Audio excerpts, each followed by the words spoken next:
Hey, hi everybody. Good morning, good evening, or good afternoon, depending on where you're calling in from in the world today.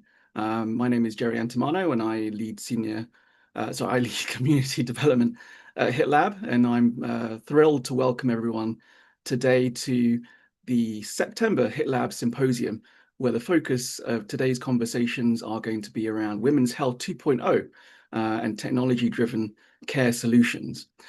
September is Gynecological Cancer Awareness Month, if you're not already aware of that. And it's also Healthy Aging Month, focusing on various cancers affecting women and also promoting positive aspects of growing older, as well as National Women's Health and Fitness Day in the US. It's a great time to encourage women of all ages to prioritize their physical and mental well-being, of course.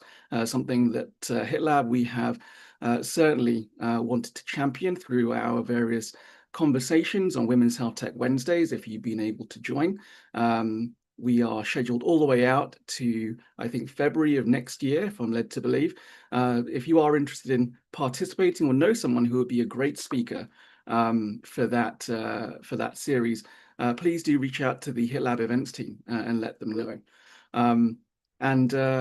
We have a very packed schedule for today. We'll be hearing from all sorts of individuals and organizations from the HITLAB ecosystem and community, all the way from our startups who are focused and on the front lines of developing innovative technology to address all areas of healthcare, specifically also on women's health, as well as some of the pharma and life sciences folks that are going to be sharing their insights, and some of our venture folks in the community and data science folks in the community, being that we are very much focused on making sure that we have good data, good evidence out there, especially when it comes to addressing the unmet needs of women's health as well. As I said, we have a very packed schedule for today. We're thrilled to have everybody on, as always, to join some of the really important conversations in healthcare and how innovation, equity, and access are all transforming women's health across the globe. The symposium, as always, brings together leaders, innovators, founders, as well as just like-minded individuals from all areas of the industry to explore everything in this symposium, from AI-powered diagnostics and reproductive and menstrual health to mental wellness, and also global funding strategies, which we'll hear about later on. We'll really be spotlighting groundbreaking work from all of our organizations in our community, from the folks at Merck and Genentech, to our startups Improve and Waddle Baby, who we just started working with recently, and we're really excited to share their journey, and the folks that are supporting us on the venture side, from 7Wire and Coyote Ventures, who you'll hear from later on. And you will hear from the various different insights from our researchers, founders, and our investors, who are not just imagining the future of women's health, but actually building it physically and virtually in our industry. As you all know, the event of the virtual symposium is just one part of a much larger movement, if you like, at HITLAB. As you know, we have 3 centers of excellence that are dedicated to driving evidence-based innovation. We have our Breakthrough Alliance, which is centered around discovering and identifying the most emerging technologies in digital health, led by Bill Taranto, President of the Merck Global Health Innovation Fund, who we'll be hearing from today. The Women's Health Tech Initiative, of course, which is going to be central to our discussions for today, led by Amy West, who recently joined HITLAB in the last 12 months from Novo Nordisk, really spotlighting and dedicated to advancing femtech and digital health solutions for women from all areas of women's health. And then our newest center of excellence, which I think everybody should hopefully be aware of now that we formally launched early August, which is our Center for AI Testing and Evidence, or CATE, first of its kind hub for really looking at the ethical, transparent AI in healthcare and providing independent validation, verification in education, as well as policy support to really put out the best and most responsible AI tools and solutions that are going to be safe, effective, and trustworthy for all your emerging technology and health innovation needs out there. And that's headed up by Chrysanthi Dori from Metadata, who will also be on the program today. So we're lucky enough to have all the chairs of our 3 centers of excellence on the program today, leading really important discussions centered around women's health and the technology that's driving it. There are different ways to get involved, of course, as you know. So I do encourage everyone to check out the various different centers and, of course, the various different events that are coming up to get involved in various different ways as either individual members or organizations. And don't forget, of course, our HITLAB Fall Innovators Summit happening December 2nd to 4th. The week after Thanksgiving in the Microsoft Tech Center, where all of our centers of excellence, Breakthrough Alliance, Women's Health Tech Initiative, and Center for AI Testing and Evidence, or CATE, will have a really strong focus each of the 3 days. And will feature rapid fire sessions, much like the sessions you'll see today on the symposium, and deep dive, longer form workshops and curated networking designed to connect the innovators that are driving the technology of today with our investors, clinicians, and decision makers that will really take a dynamic and active approach in helping to get the solutions to the hands of the end users as quickly as possible, which is the most important thing. Do put your questions to any of the speakers in the Q&A box. We'll be also putting all the speakers' information into the chat box as well. So I do encourage everybody to connect with our speakers. We only have a limited time with each of our topics today, as always on the symposium, but it really is encouraged that you connect with all of our speakers that are sharing their insights and continue the conversations, especially ones that you are really interested in and getting connected to those different thought leaders about. So we're going to kick off today's symposium actually with a poll or a set of polls before we bring on our first speakers. It's really great to be able to get a good understanding of who our audience is tuning in today for this specific event. And our first poll up is, when you think about women's health, what comes to mind first? So we have preventative care, reproductive health, mental health, healthy aging, and heart health. So we have a couple of really good answers, and I see the poll going off here. It seems like reproductive and preventative care are some of the most popular and front of mind options here that come up with when people mention women's health. In fact, I think all of these different conditions, all of these different areas of focus are all equally important when it comes to making sure that we are shining the spotlight on the unmet needs of women's health within the industry. And you'll find today that we'll be hopefully touching on at least a small part of each of the poll options here that you see on our survey. So it will be really interesting to see how much is going to be discussed in the upcoming conversations. And just before we go on to our first speakers, and we welcome Bill Taranto and Alice Chung from Genentech, we can run maybe one more quick poll just to get everybody engaged and thinking about what we have in store for you today and the kinds of discussions that we are going to be engaged in.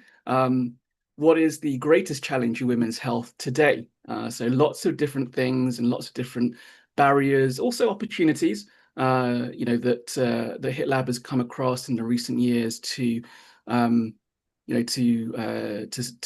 find, both for our innovators and our stakeholders within the ecosystem, finding various different barriers that they need to cross over to make sure that the innovations that are being put together are actually getting to where they need to go. And of course, being sustainable as well. So it looks like access to care is one of the leading challenges that everybody on the symposium seems to be identifying today.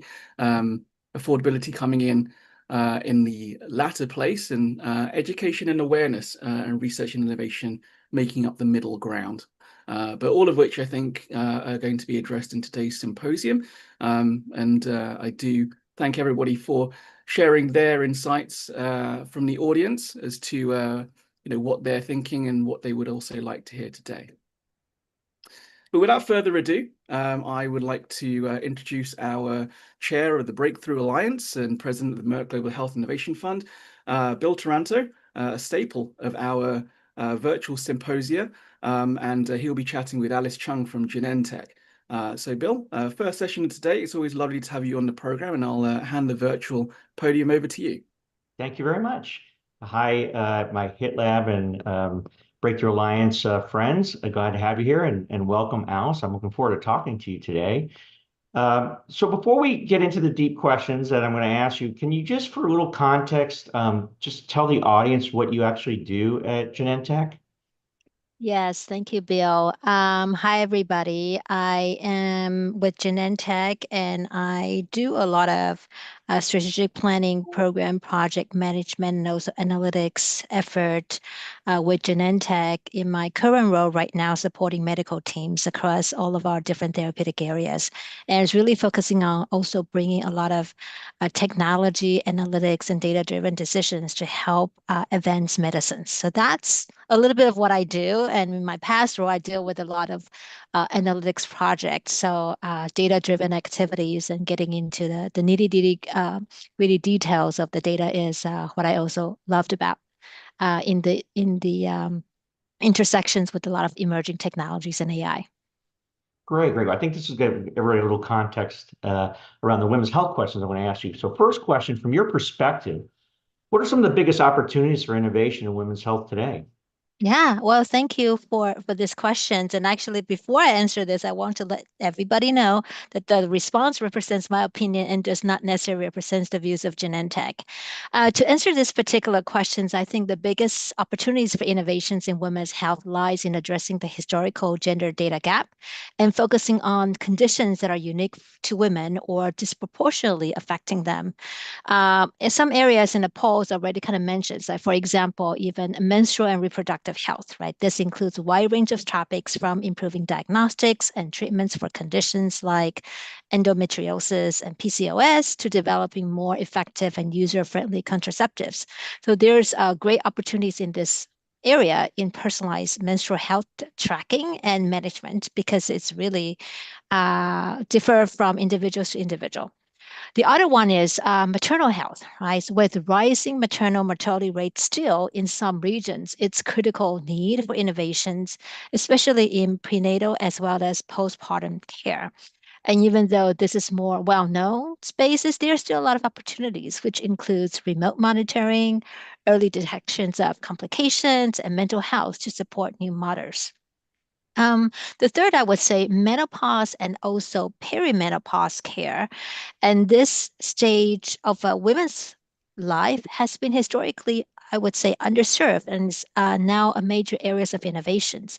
So opportunities exist in developing personalized treatment plans, symptoms management technologies, and education platforms to support women through this transition. And last not least, I would say conditions disproportionately affecting women. There are many diseases such as autoimmune disorders and certain heart conditions present differently in women and have been under-researched. So innovations in diagnostics and treatments tailored to female physiologies are crucial. Okay. So, based on those four kind of areas you said, let's dig a little deeper. How do you think technology can improve patient engagement and support women across these different stages of health and healthcare? Technology can dramatically improve patient engagement, and I would say it also includes a handful of buckets. For example, personalized digital platforms like mobile apps and patient portals can offer a central hub for women to manage patients' health. They can track menstrual cycles, fertility, pregnancy, menopause symptoms, and really having greater personalized insights and education resources in one specific locations. The other piece I would say is telehealth and remote monitoring. Telemedicine is making healthcare a little more accessible, especially for women in rural areas or those with mobility issues. So, remote patient monitoring with wearable devices can track vital signs and other health metrics, which allows for early intervention and continuous support. The other thing where AI comes in, I would say AI can serve as a first point of contact, especially those AI-powered assistants and chatbots. They can answer questions, be the first point of contact, providing some symptom checkers if you're not sure, and also connecting women to a healthcare provider when needed, right? So they can provide more support and empowered women to handle their health journeys. And last but not least, with all these data sets kind of coming together, right? Analyzing all this data from wearables and different portals can really help women to understand their bodies and make informed decisions. And that helps to also share with the information to their providers for more effective and personalized treatment plans. So this is where all the technology capabilities can help empower and bring additional transparencies into women's health. Okay, well, great, great. So I work for a big, organization. You work for a big organization. My next question is around how we think about collaborations and what lessons can be learned from collaboration between large healthcare organizations, ours, and startups in advancing women's health. That's a great question, Bill. I always say collaboration is better than competition. And I think collaborations between large healthcares and startups are really essentials for accelerating innovations. Lessons learned, we really think about some of these collaborations that I think a lot of the startups often bring a very patient-centric experience, user-designed focused approach, while large organizations provide the infrastructures and clinical expertise. So the combination of two is really crucial to advance healthcare. Funding is always a challenge, right? Especially for startups, right? Historically, women's health have historically been underfunded. So successful collaborations really involve visionary funding partners with a clear, sustainable business models to really attract the right set of partners to kind of help invest and kind of propel the vision to solve the patient needs. And I think from startup as well as, big company corporations, is really the power of interdisciplinary team, right? People are important, researchers and physicians are important. So the blend of talents that combines clinical knowledge, data science, engineering, business arguments, going to continue to be the crucial element to transform some of this unmet needs. And I think startups also tend to focus on a lot of underserved needs, right? And this is where overall health care can be advanced. And that's where we need the combinations too, in a collaborative fashion to really address some of the critical health disparities. Yeah, good advice for working with companies like ours. You had mentioned data a little earlier. So my next question is, how do you see data, digital platforms, and even AI shaping the future of women's health research and access? Yeah, I see data, digital platforms, AIs are transforming everything that we do. But I think specifically for women's health, it's bringing more personalized, proactive, and precise approach to care. For example, data-driven approach, right? So AI and big data analytics can analyze lots amount of data sets to uncover patterns and insights into women's specific conditions that were previously not possible. So this helps close a little bit of the gender data gap in accelerating research in many disease states. The other one I would say is enhanced diagnostics and treatment. So AI-powered tools can improve diagnostics accuracy, such as mammography, and can also help personalize treatment plans based on women's unique genetic makeup and lifestyle data. I would also say data and AI and digital platforms can help accelerate access to information and care. So, for example, digital platforms can democratize access to health information, also allowing women to make a much more active role in managing their own health. I do that too. I research all the time, right? So AI help bring a lot of the information much faster in a much more packaged way. And AI-driven platforms can also figure out a way to tailor advice and connect women to specialists if needed, especially when there are areas with shortage of specialists. So that's another areas. But last but not least is predictive analytics, right? Mhm. This is the power of analytics comes in, where a lot of this information can help predict. This give you a clearer sense around health risks and outcomes, which will help make and inform decisions, and especially predicting complications during pregnancies or identify women in healthcare in certain diseases. I think those are going to be much more useful to women's health and inventing addressing this need. So let's talk about the future a little bit, and it's my last question. So looking ahead, what innovations or trends are you personally most excited about, and that could transform women's health in the next, say, 3 to 5 years?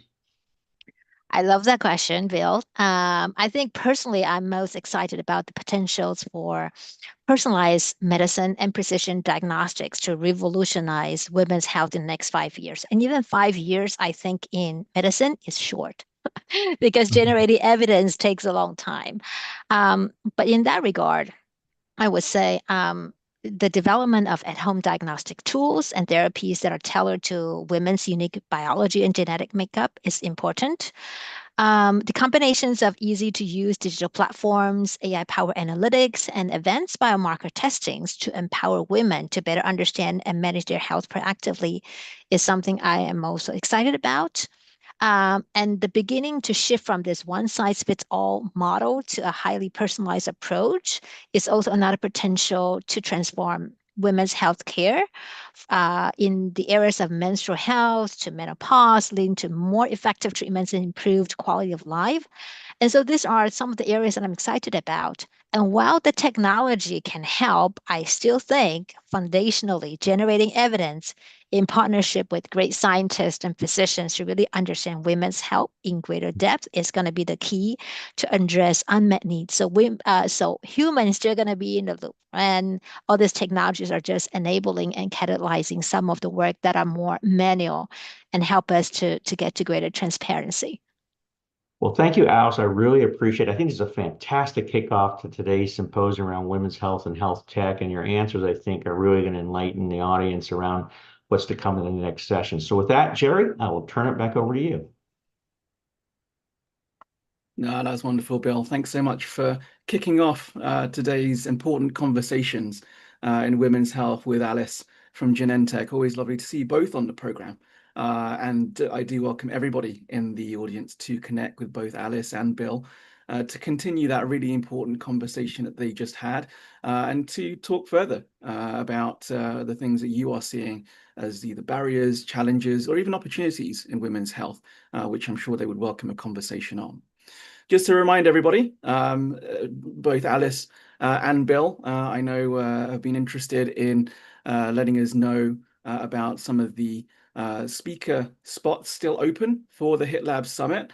We will be focusing on the Breakthrough Alliance in Emerging Technologies, women's health tech, of course, and AI evidencing and testing. And we are still looking for speakers to get involved in all of those different themes, as well as the interactive workshops and symposia that we're going to be having during that week as well. So there is a link that the team have put into the chat, so do check that out.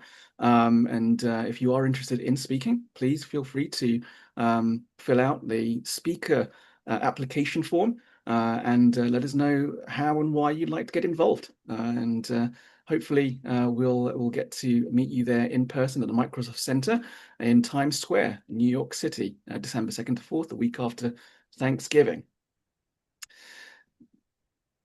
So moving on to our next discussion here, we're going to have a really great discussion around Alzheimer's and women's health.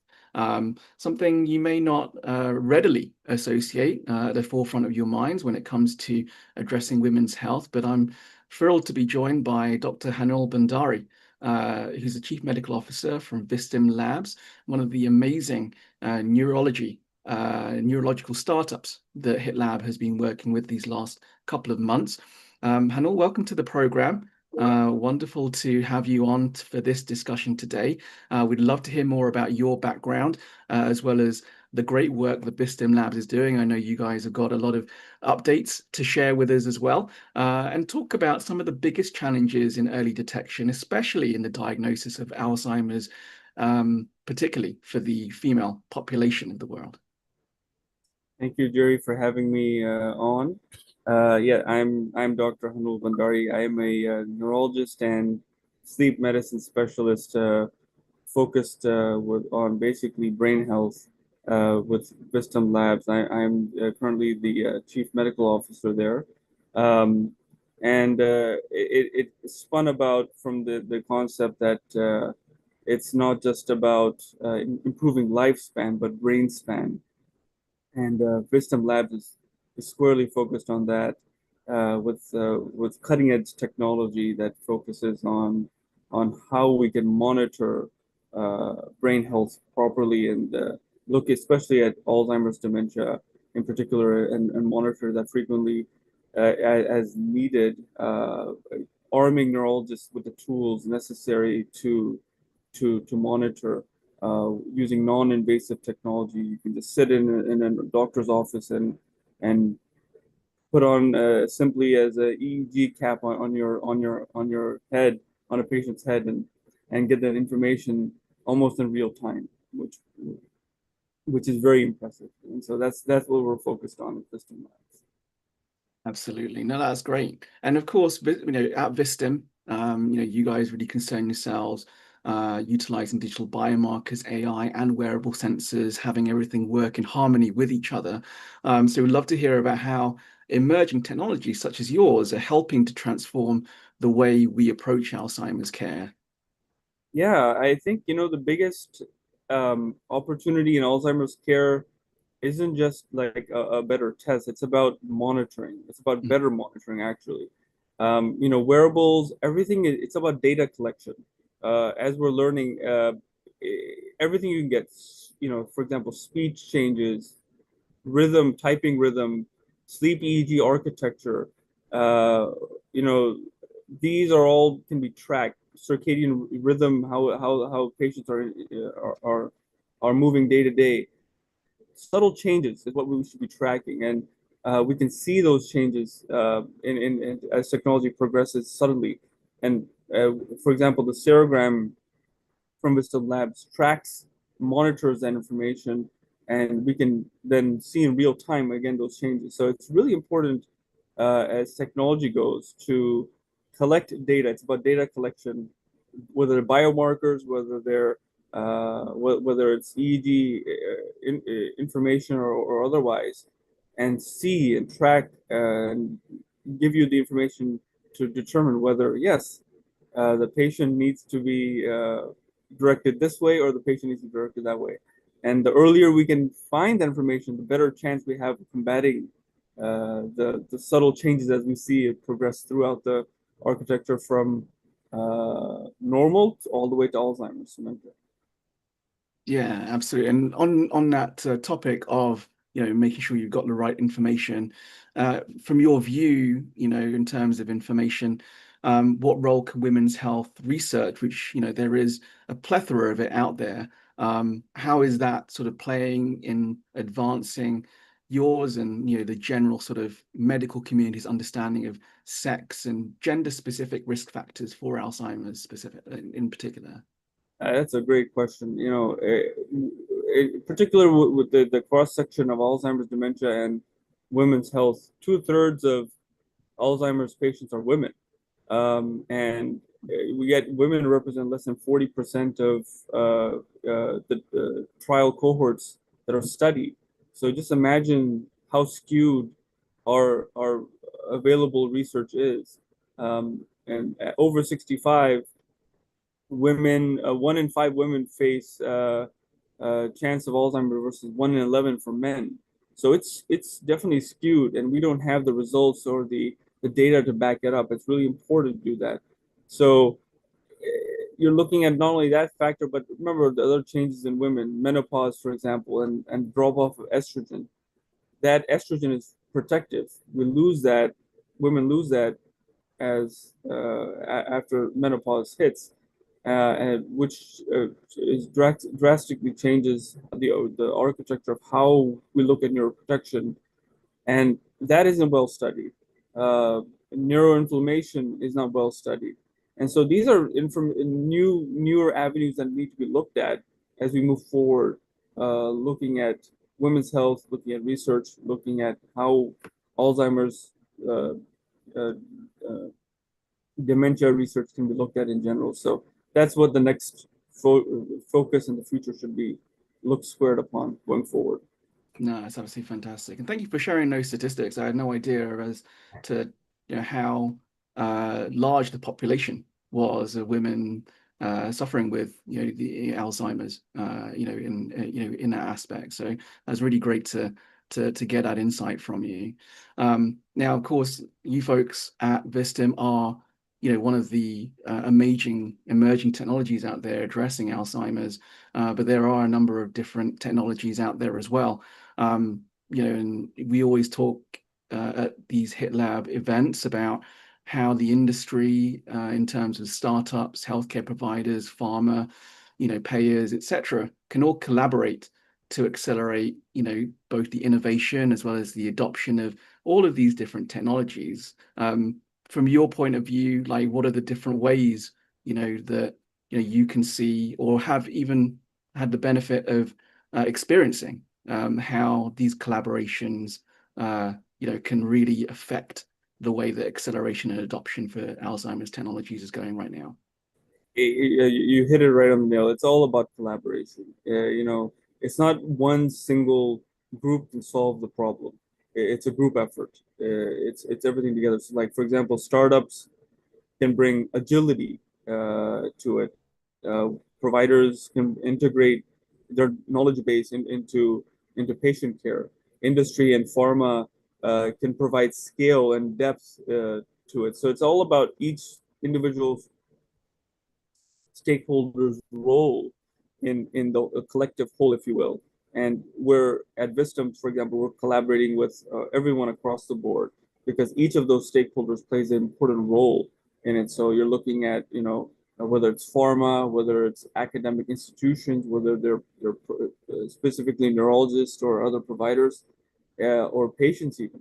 So each of those plays a critical role, and it's about getting everyone together to understand that their role is also vital, and putting everyone together and moving forward. So that's the beauty, and it's really fun putting it all together and having those different perspectives and viewpoints create something even better. So it's great to have that. Yeah, I really like that actually, that you said that it's important to get the others, in cooperation, understanding what role they bring to the collaboration as well, which is, I think a skill in itself to try and inspire and work through as well.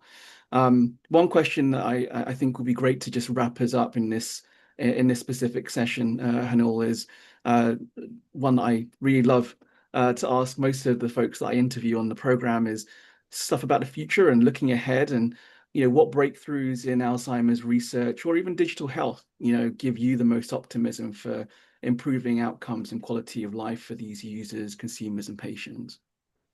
Yeah, I think it's a very good time to be a neurologist, to I think look at it from not only from a viewpoint of seeing everything from a bird's eye view, but also be there, all hands on deck, rolling up those sleeves and looking at it. The future is very bright because we're not moving towards a reactive mechanism. We're going to a proactive mechanism.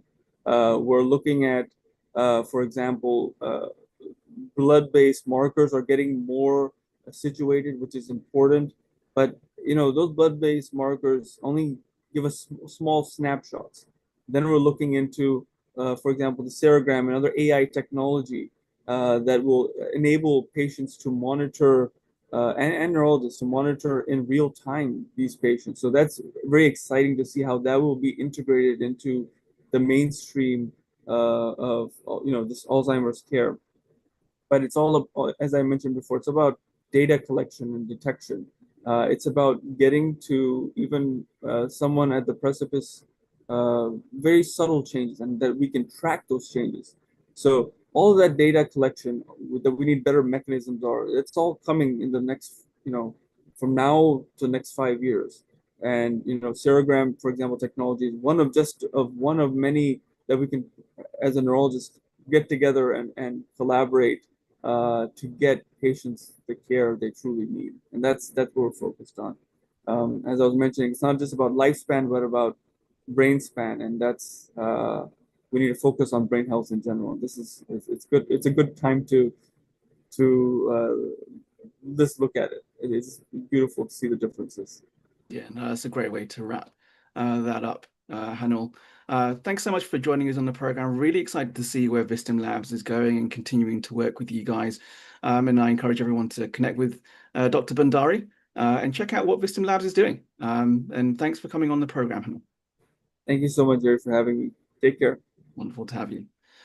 Okay, fantastic. All right. Well, it's great to always speak to one of our HITLAB startups about what they're doing, especially when it comes to Alzheimer's and in particular focused on the women's health space.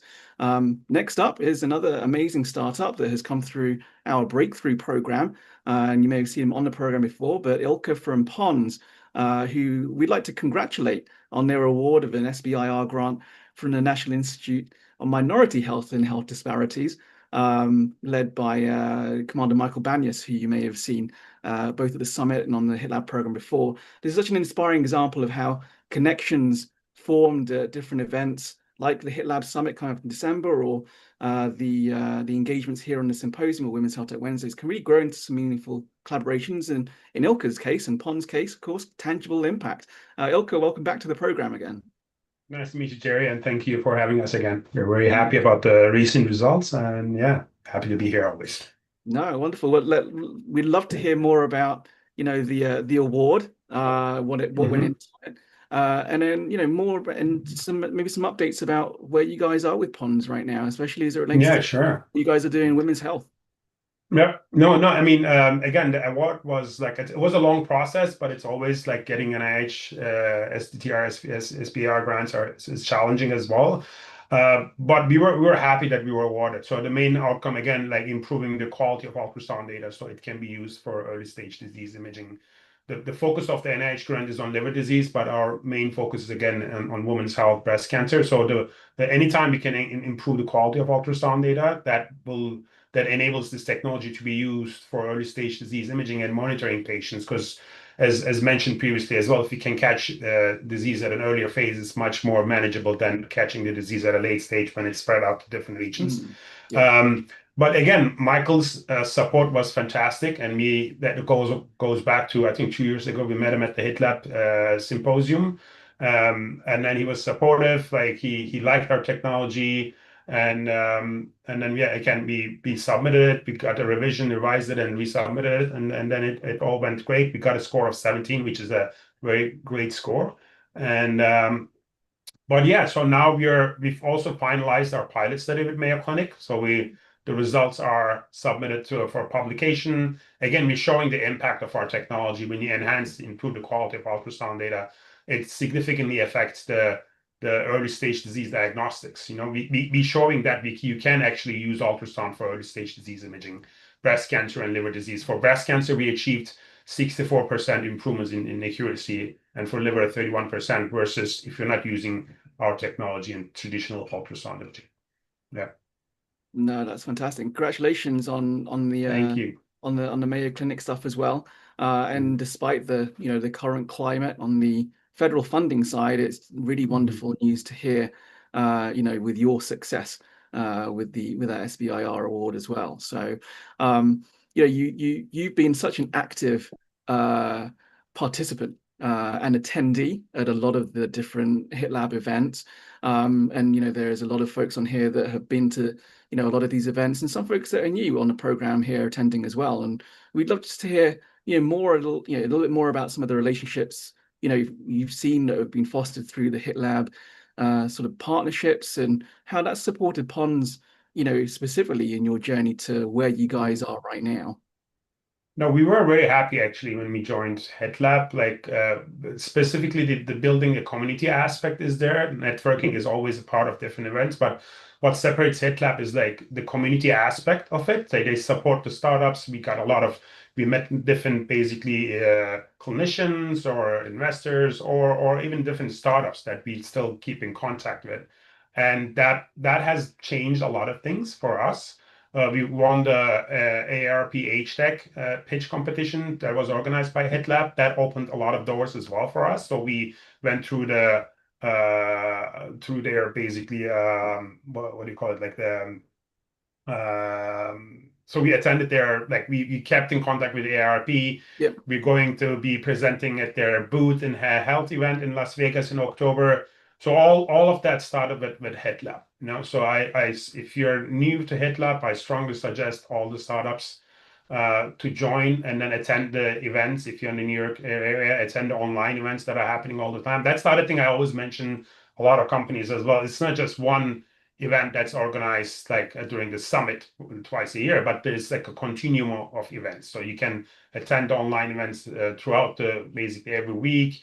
And then the summit is one where you join people, and then you guys also provide us support at the JP Morgan Health Week. That's fantastic as well. You were organizing events there as well. So again, like I see that as a continuum and building a community. That's what separates HITLAB as well. And then no, we've been very, very fortunate and then very happy to join HITLAB actually. No, that's really, really wonderful, and glad to hear you're keeping in contact with AARP. There's so many different applications to women's health that PONS is covering, that you guys are shaping up to be a really essential solution and technology. The aging community can use, the general women's health population can use, and so forth. So we're really glad that you're keeping up with folks like that, that have those communities that need interventions like PONS. In terms of sort of what you're seeing, just to wrap up, Ilka, you've joined also alongside HITLAB, and you mentioned AARP. How is it that we can continue to design innovation communities, like we have a HITLAB, like AARP, and of course, more extended health and HIMSS and so forth, communities that help entrepreneurs like yourself and researchers at HITLAB access the right resources and partners at the right time? No, that's a great question. I think one of the things like for early stage startup companies is building the credibility, right? So the more pilots you do, the more connections you have with major healthcare stakeholders, to validate and evaluate your technology. That goes a long way, because then that improves the outcome. You can publish that, you can basically promote that, and then that improves the visibility of the company, the credibility of the company, attracts investment from investors. Also, it attracts basically grants like NIH grants or NSF grants when the companies are basically applying, because you basically provide support letters. You show that the results have been published with Mayo in journals or different basically healthcare sectors. Those are all the steps that early stage startup companies have to go through to get the grant or to get the investment. So I feel a big potential of HITLAB being the bridge that connects the startup community ecosystem to the healthcare providers, clinicians, also investors, and then different sectors like women's health, aging technology, pharma is always involved in that. So it's not just one focus. Cancer is big. So that's how I see the role of HITLAB, or the HITLAB differentiating itself from these other similar organizations. No, that's brilliant, and I think you really hit the nail on the head around making sure we have really good collaborative channels and stuff. Well, congratulations again, Ilka. Wonderful to have you on the program as always. It's always great to hear the successes that our startups like PONS are having, whether it's on the federal side, whether it's with organizations like AARP, and hopefully get the chance to meet you in person again at Health. Yes. So I encourage everybody to reach out to Ilka, find out where he's going to be in Las Vegas, and make sure you meet up with him to find out more about what PONS is doing, and just connect and see what they're doing in women's health. But Ilka, thank you so much for having us, Jerry. Looking forward to everyone. No, wonderful. Okay, it's always great to chat with Ilka and the folks from from Pons. From one startup to another, this is sort of our startup hour of the symposium. We are going to move over to talk to Dr. Amy Beckley from Prove, who some of you may recognize from our most recent Versally challenge centered around technology that is focused on menopause. Amy, wonderful to have you on the program. It's great to keep up with your updates that I've seen on LinkedIn with everything that you guys are doing at Prove. For those that aren't familiar with you, however, in the audience today, we'd love to hear more about your background, what Prove is doing, of course, and any updates that you may want to share with us that have happened in the last few months since the Versally competition. Yeah, so my name's Amy. I'm a PhD. I have a pharmacology degree, and I dealt with infertility and recurrent miscarriage. And so it really helped me understand the gap in healthcare. And so the company's Prove, and we make at-home hormone diagnostics to really understand the menstrual cycle. I felt there was a gap in our understanding of the hormones, how they fluctuate across the cycle that a single blood test couldn't really diagnose and treat.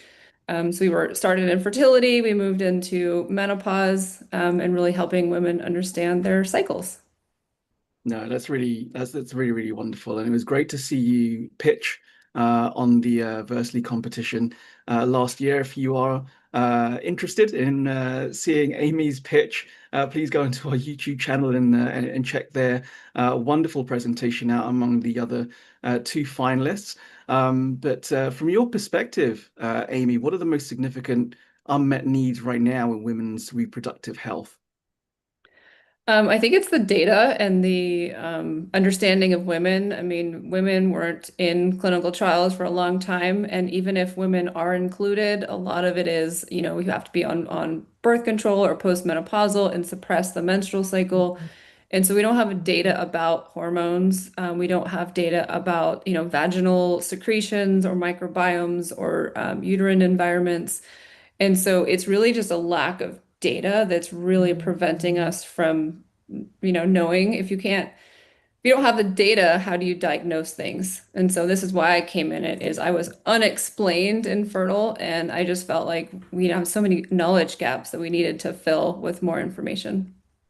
No, absolutely. And thank you for sharing that story of yours as well. I think it's so important to also have that really great personal connection to the work that you guys, the important work you guys are doing as well.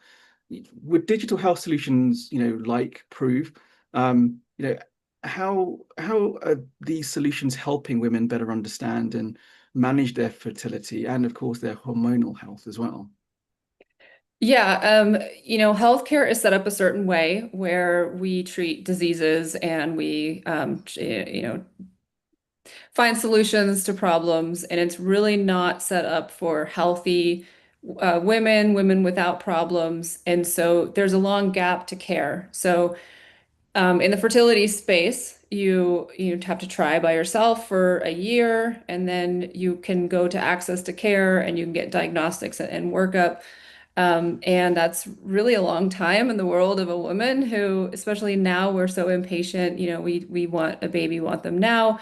And so there's this gap between no help and, things like IVF, which are really advanced procedures that, if you can give these women the knowledge at home and that information, they can help them conceive faster. And when you talk about menopause, perimenopause, a lot of women don't know. They're very scared of hormones. They see studies, they've heard stories, they've watched social media. They're like, I don't know what to believe. But having access to their own data to say, oh, maybe I do need to go to the doctor, or armed with some information that you can take to them and ask them about. So I think it really just puts women in the driver's seat and gives them more information that they can access healthcare sooner, as opposed to feeling frustrated and lost in the system. Yeah, no, absolutely. Totally agree with you there. And I think that's one of the answers on the survey that we put across earlier as to what some of the biggest challenges are in women's health, and part of it is access, which you just alluded to, and then also, of course, education and understanding about their own health data, which is great that Prove is there to really help with that. Now, from the point of view of working as the head of a startup, what sort of challenges are there that you guys are facing, or you've seen other founders face when bringing innovative women's health technologies like Prove to the market? And how can the system, or sorry, how can the ecosystem support that growth and that, that integration into the commercial side of things? Yeah, I mean, in my circle, it's a bunch of women that have problems and they find that they want to invent the solutions. So we've never built businesses before. We're not connected with top scientists or business people or things like that. And so incubators and communities like HITLAB that have those expertise to kind of help guide and help just take our vision and make a path to be more successful. I think it's a big opportunity as, a woman who's gone through a certain thing to invent something and to have this idea. But having an idea is not having a product, is not having a business. And so you really need a community, a tribe around you. And that can be hard to find. So I'm glad to be part of the HitLab community. The other one is access to funding. And I think that, I was just a scientist that was living in Kansas at the time, and I knew nobody, nothing. And it wasn't until I got involved with those types of communities that could help you form a business that you started to get access to capital and could actually build on that idea. So I said, first, access to community, and then, access to capital from there. No, I think that's definitely the right way round, and to put that in order of things. It certainly is a lot easier when you are part of a community and you really do build up that network to then, bridge those challenges of funding and going to market and stuff. And it's wonderful to have you guys as part of our community as well. You spoke a little bit earlier about how important data is, especially in helping women to better understand and manage their hormonal health and their fertility. We'd love to hear more around, the access to that data, connected devices, and also personalized insights, to help improve reproductive health outcomes for women. Yeah, I mean, we don't have access to, what women's hormones are doing every moment of every day. And we don't even know if there's a certain level of hormone that means a certain thing, right? And so there's like, I don't know, 50 different types of birth control because hormones affect women differently, and they have different sensitivities to it. And so being able to connect different pieces of the puzzle together, so your hormone profile with your vaginal microbiome, with your metrics coming off your Oura Ring or your Apple Watch or something like that. So you can start to put in, these are my hormone patterns, these are my symptoms, this is what, and so you can kind of put that picture together. I think, when you look at things in isolation, you miss things, and being able to build a bigger picture and connect things together is really, really important. The main reason why women are getting, I would say, but not maybe misdiagnosed or not treated in perimenopause sooner is because they come in with the symptom and that doctor's treating the symptom. They're not thinking of this holistic thing where, oh, it's the perimenopause that's causing the symptom. Why don't we treat this? They're just coming in saying, oh, I'm getting migraines. Okay, well, here's a migraine medication. Or I have a lot of anxiety. Here's an anxiety medication.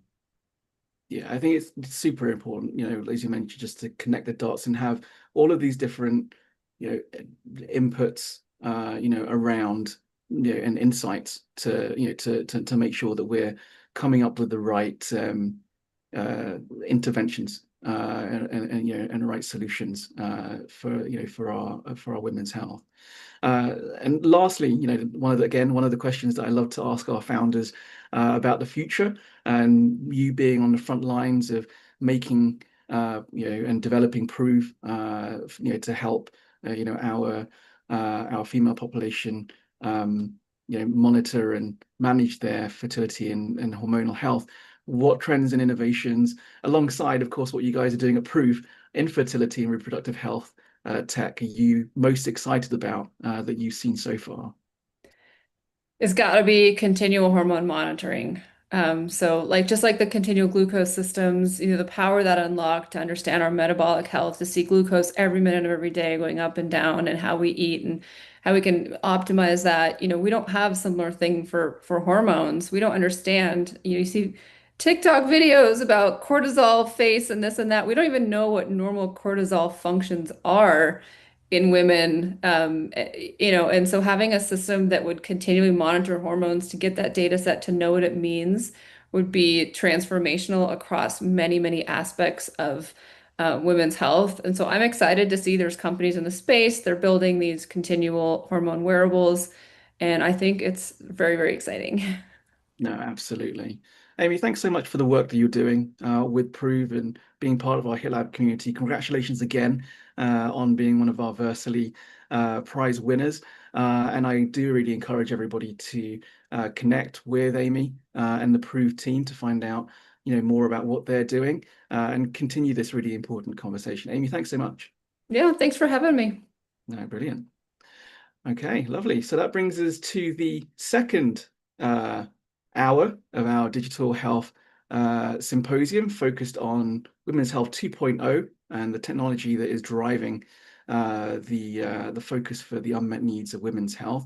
And on that note, every Wednesday at 12:30, you can join Nina Joshi from Teladoc, who presents and hosts our Women's Health Tech Wednesdays, featuring a plethora of women's health leaders, innovators, and thought leaders, within the women's health space, for a half-hour coffee table or fireside chat, if you like, talking about their journeys in the health space, as well as the important topics around women's health today as well. So do please check that out. Register for the upcoming sessions that are already scheduled. Like I said, I think we were scheduled all the way out into February of next year. So do attend those. They are free to register and attend. And if you have any suggestions on anybody that you feel would be a great interviewee or participant, please do reach out to the HITLAB team and let them know. Okay, and going to the second hour of this month's virtual symposium on digital health and women's health tech, I'm really excited to be speaking with Shekhar Rawan, founder and CEO of Waddle Baby, one of our newest startups in our portfolio of amazing innovators and innovations that HITLAB is carrying out some study and work for. Shekhar, welcome to the program. Wonderful to have you, in our community, first of all, and it's a pleasure to have you on the program. We'd love to hear, more about your background, especially what inspired you to create Waddle Baby. I love hearing this, brilliant story that you have, which really goes into the heart and soul of what the solution is all about and how it's addressing the unmet needs for parents and infants in these early stages of life. Thanks, Jerry. Great to be here, and thanks for having me on the program. So my background is product and engineering. The last few years, I've been building streaming AI platforms, and before they were very fashionable, and the inspiration for Waddle was my son. We have two children, and our son is our second child. And when we brought him home from the hospital, he went into failure to thrive. And we basically had 6 months of back and forth almost daily to the hospital here.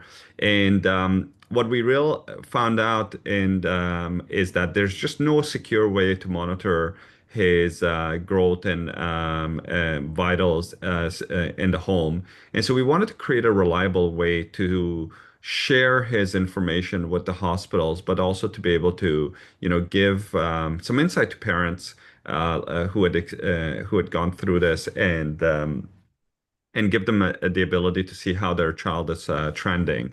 And so here what we found is just kind of the continuum of care, kind of stops when the infant is discharged or when they're in the home. It's very hard to monitor them. And we now have built a product. We have launched it late last year. So we started shipping the first units in November. So we're about like just almost a year in the market. It gave us a lot of insight and information. And now we, as you mentioned, we're working with HITLAB to conduct a clinical study for in-home monitoring of NICU infants. No, really, really, really, really wonderful. And as a parent myself, I know how scary it is, when you don't know what's going on with with your little one. And it's great that you bring a solution like this that is hopefully going to address, those fears and those needs of parents in similar situations and stuff. I'm sure there's a good handful of parents in the audience today that this is resonating with for sure. But how do you see digital platforms transforming, maternal and infant health support right now compared to some of the traditional resources that have been used in the past? I think this is already happening, right? So the digital platforms is permeating, maternal and infant care spaces. There is sort of, double-digit growth on maternal care platforms and infant tracker digital platforms. The challenge that exists is that the connectivity between the digital platforms and actual healthcare providers, right? And so certainly in infant care, there hasn't been a solution where the products and the digital platform data can actually be used by clinicians to actually drive clinical support decisions. And so Waddle supports parents through tracking the growth, providing insights, supporting maternal care through our agentic AI coach that's built into our apps. We're the first platform that supports exclusive breastfeeding by allowing a mom to track exactly how much the baby fed, optimizing their routines and getting informed support, right? It's a clinical grade device that's available on Amazon. It's an FDA class 1 medical device. And so that way, we can use it as a utility, and we can also reliably share the information with hospitals so that they can remotely monitor the infant in the home. And I think that transformation or consumerization of healthcare is already in progress. The challenge has always been connecting the different pieces of the infrastructure in a way that the data that is being collected and utilized by patients is also available meaningfully and succinctly for clinicians, because you can't see all the data, but what matters needs to be shared. Yeah, no, absolutely. That's super, super important. And I think that, that readily available, interoperable data is super important, nowadays. Of course, coming from the viewpoint of not only just the founder and CEO of Waddle Baby, but as a parent, of course, yourself, we'd love to hear some 2 or 3 of the unique challenges parents face in that first year of baby's life, and how Waddle Baby is helping them to navigate those specific challenges. Oh my gosh, there's so many challenges that we were. This was our second child. He was our second child, and we thought we had the training wheels off and everything. We knew what to do, and then he got sick, and my wife in particular, the two of us went through an incredible amount of stress and anxiety. It puts that pressure on your family. I think the challenges are many, and it's also very unique to each family, right? So it's really hard to try and distill it to say, okay, well, this is the thing that everybody has. But one common thread among all parents is just that parental anxiety, right? Understanding is my baby getting enough? Are they growing enough? What does it mean when they do something? What's normal? How do I support my spouse? When something is going? sideways. And so those are the experiences we had. And, as we have product now in the market and we have thousands of users that are actually giving us real feedback, Waddle tracks the baby's growth and tells you exactly how they're tracking, right? The AI coach answers like every parenting question you have so that like it's there, it's a tool that you can, and it's bespoke to your family, to your child, because it understands like, okay, this child is 3 months old, so, and what challenges they're going through. And the platform is evergreen. What that means is that like it's continuously evolving. Even the software on the device, on the changing pad itself, is constantly evolving with a growing list of parental needs. So we get a lot of feedback that gives us tools to say, okay, well, we need to build this functionality to help parents.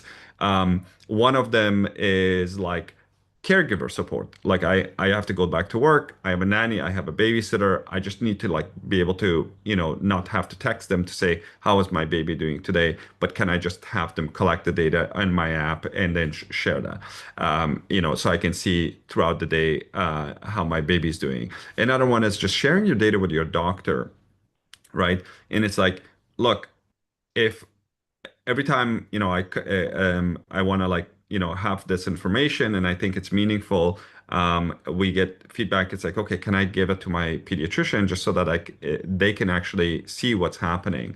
And so the way we kind of built the company, and it's built into our DNA, is to grow the product alongside the families that are using it.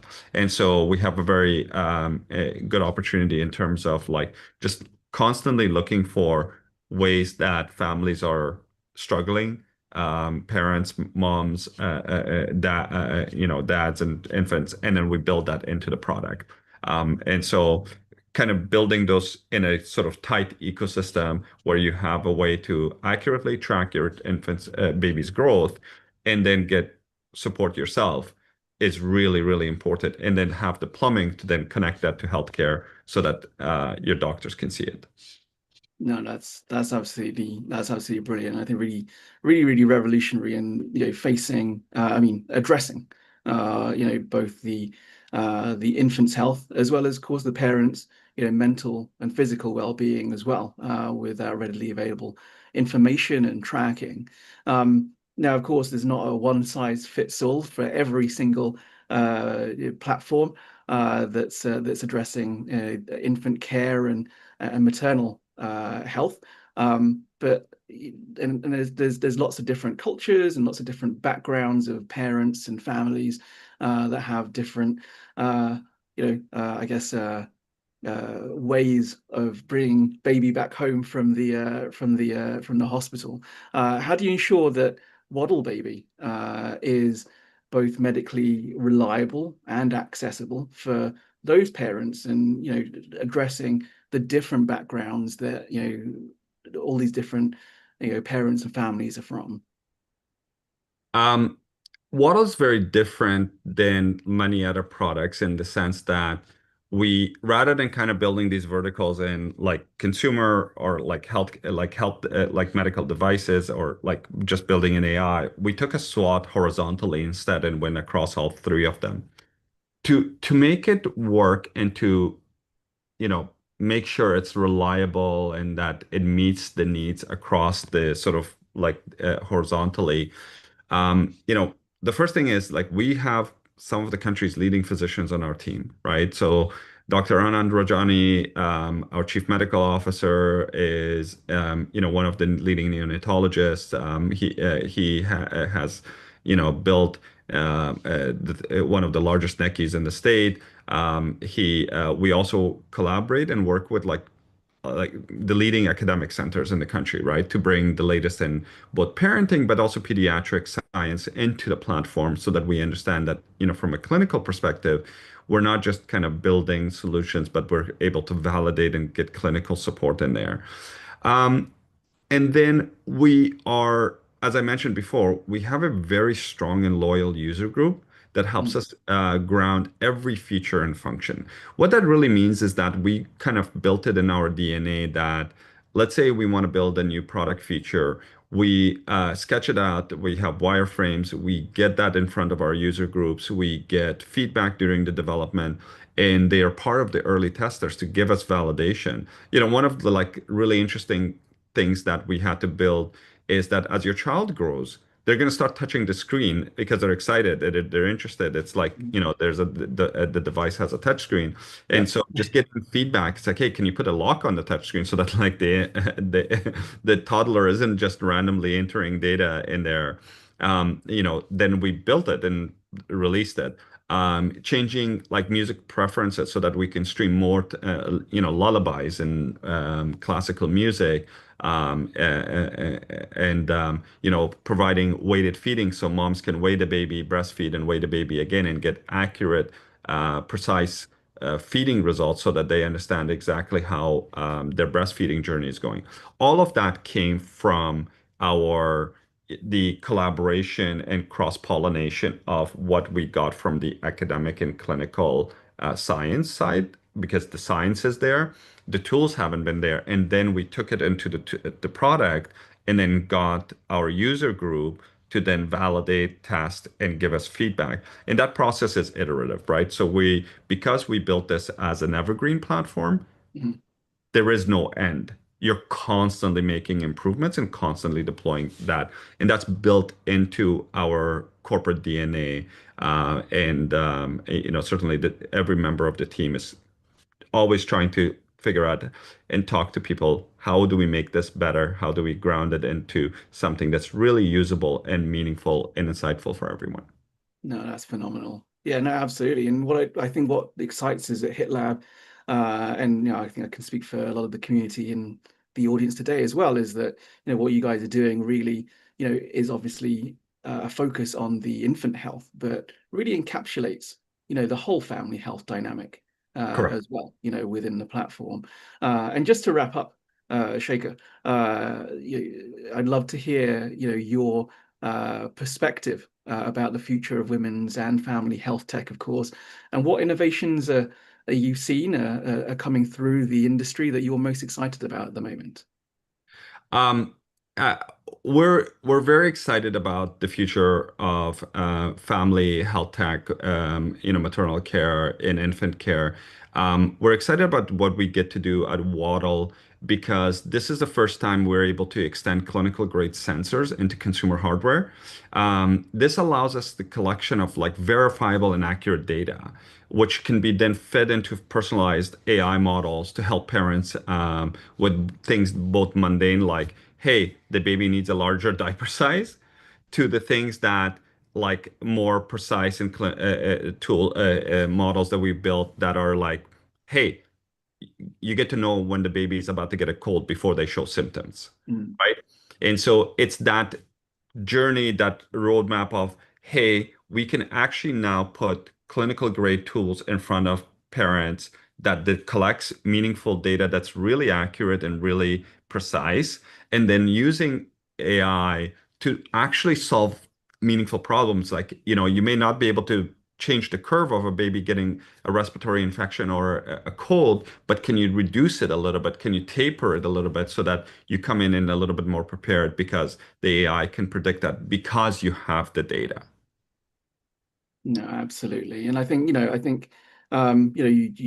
you touched upon one of the most important things of sort of removing that unpredictability of what's coming up for the baby, for the infant, and for the family itself.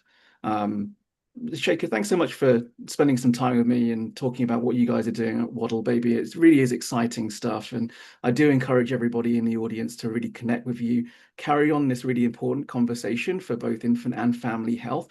Yeah, we're excited to continue working with you guys in these next couple of months and seeing you more on the program as well. Thank you so much for having us. And we're constantly growing in the team. Love to work with anyone and collect ideas on how to make this better for everyone. No, wonderful, Shekhar. Thanks so much. Thank you very much, Jerry. Wonderful. Okay, and I think that ends our startup segment of folks coming on to share about the amazing work that they're doing on the front lines of creating these various different innovations and technologies that are addressing maternal, hormonal, and family health within the industry and within the global community of women's health, essentially. Joining me next is Nicoletta Narangis, founder and executive director of one of New York City's amazing non-for-profit organizations called Run for Fun. Nicoletta, wonderful to have you on the program. It was wonderful to see you in person at the HITLAB Summit in spring as well. We'd love to hear more about your background and the amazing work that you guys are doing for our New York City youth in schools and outside of schools, and particularly for our young girls within the different school systems and so forth. Thank you so much, Jerry, and to HITLAB for the opportunity to be on today. Yes, and to you, one of our charity runners getting ready to run the New York City Marathon this fall. We're so excited. It goes without saying, just to begin with sharing the founding story of Run for Fun and how it all came about. My background is as a licensed master social worker, and I've completed 12 marathons. And running has helped my own life with my own mental health. And then came along my son, who loved to play and run through his childhood and had a lot of anxiety around competition and team sports. And when we were on a run one day as a 7-year-old, I said to him, Panayoti, why don't you join a running club? You love to run. And he looked at me and he said, no, Mama, but if you lead it, then I'll join. And I thought, well, that's a great idea. And as I always love to say, powerful and life-changing ideas come from our youth. And so that's when I started Run for Fun, 2013, becoming a nonprofit in 2014, and really growing from there. And just out of his story with the challenge of anxiety, finding numerous and many of our young people, as we know, having challenges, whether it's school anxiety, depression, social anxiety, and then really forming our trauma-informed socio-emotional curriculum, and also with focusing on a girls' curriculum as well. So we've had numerous girls specific programs throughout the city. No, that's really wonderful. I love hearing that story and how the nonprofit and how Run for Fun came about and stuff. It is really heartwarming, and really amazing work that you guys are doing. And it's maybe not something that you think of right away, but we'd love to hear especially on around some of the studies that you guys have done, which of course grounds a lot of the work that HITLAB does, is getting a good understanding of how running, one of the most basic forms of exercise, supports mental health and confidence, especially in adolescent girls, and how you guys at Run for Fun are creating the safe and supportive environment that makes those benefits possible. Yes. So we through our curriculum and really kind of having a deeper understanding of what we do with the running is really also play-based games. So our curriculum, it has themes for the week. It could be kindness, mental health, whether it's kindness, and could be the question of the day. When has someone been kind to you, or you have been kind to someone else? We always start in an inclusion circle. I mean, from the very beginning, it was very important to me to create a space that's safe, inclusive, and healing.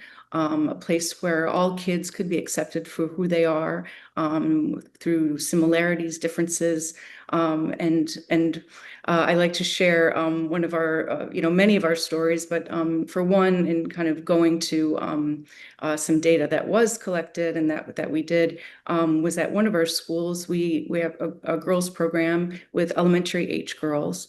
And in this group, we had about 20 girls, and the principal handpicked them They were all had challenges around self-esteem, also behavior and academics in school. And they came to our program, and it was about 10 weeks that we ran with them. Starting in the circle again, getting to know you and going around introducing names and a food that they have a favorite food or hobby, and really bringing them together and finding similarities in one another and growing the bonds. Through this, we had two girls that were sisters and unhoused. They were being moved from shelter to shelter and in hotels, and had also experienced a great deal of trauma. And they came to us, and one of the sisters did not speak in school. She was nonverbal and only spoke to her sister. So our team partnered with the guidance counselor and the school social worker and principal throughout the weeks, and we would check in with them and see how they were doing, and really how can we help, how can we be supportive to them, and through that, the girl that was not speaking started to ask us to put down cones and started to help the coaches set up the games. And then by really the end of almost the end of the season, she asked us if she could lead a tag game.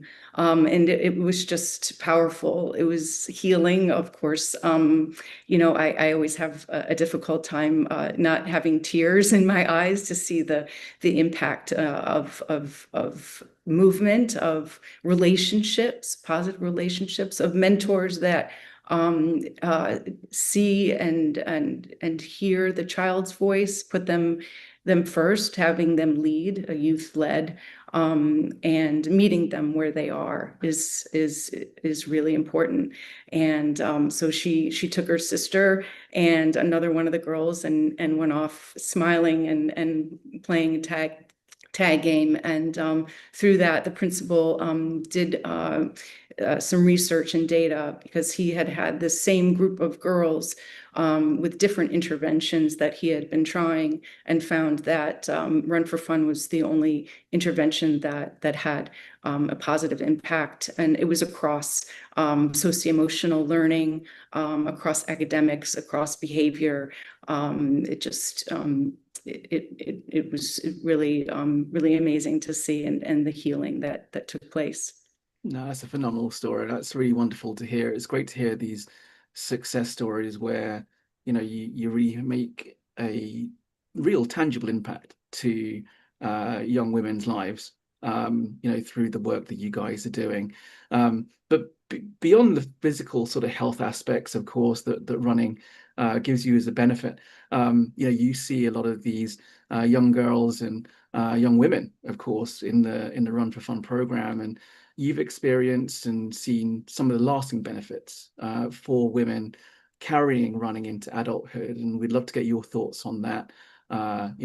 Seeing these young girls and these young women go through the curriculum that you guys have got.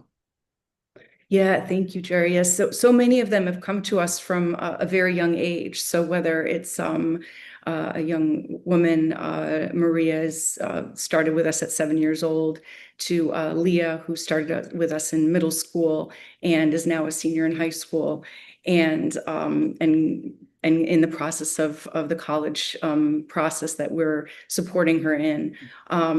Really, I see that from the safe space and that space that they've come to, like Leah came to us, and she'll express her story many times with our charity runners and many others about how she came to us, and she didn't talk. She really didn't speak much. She had struggles with her body image and self-esteem, and we just gently were there for her, and just allowed her to have the space to really grow in her own time,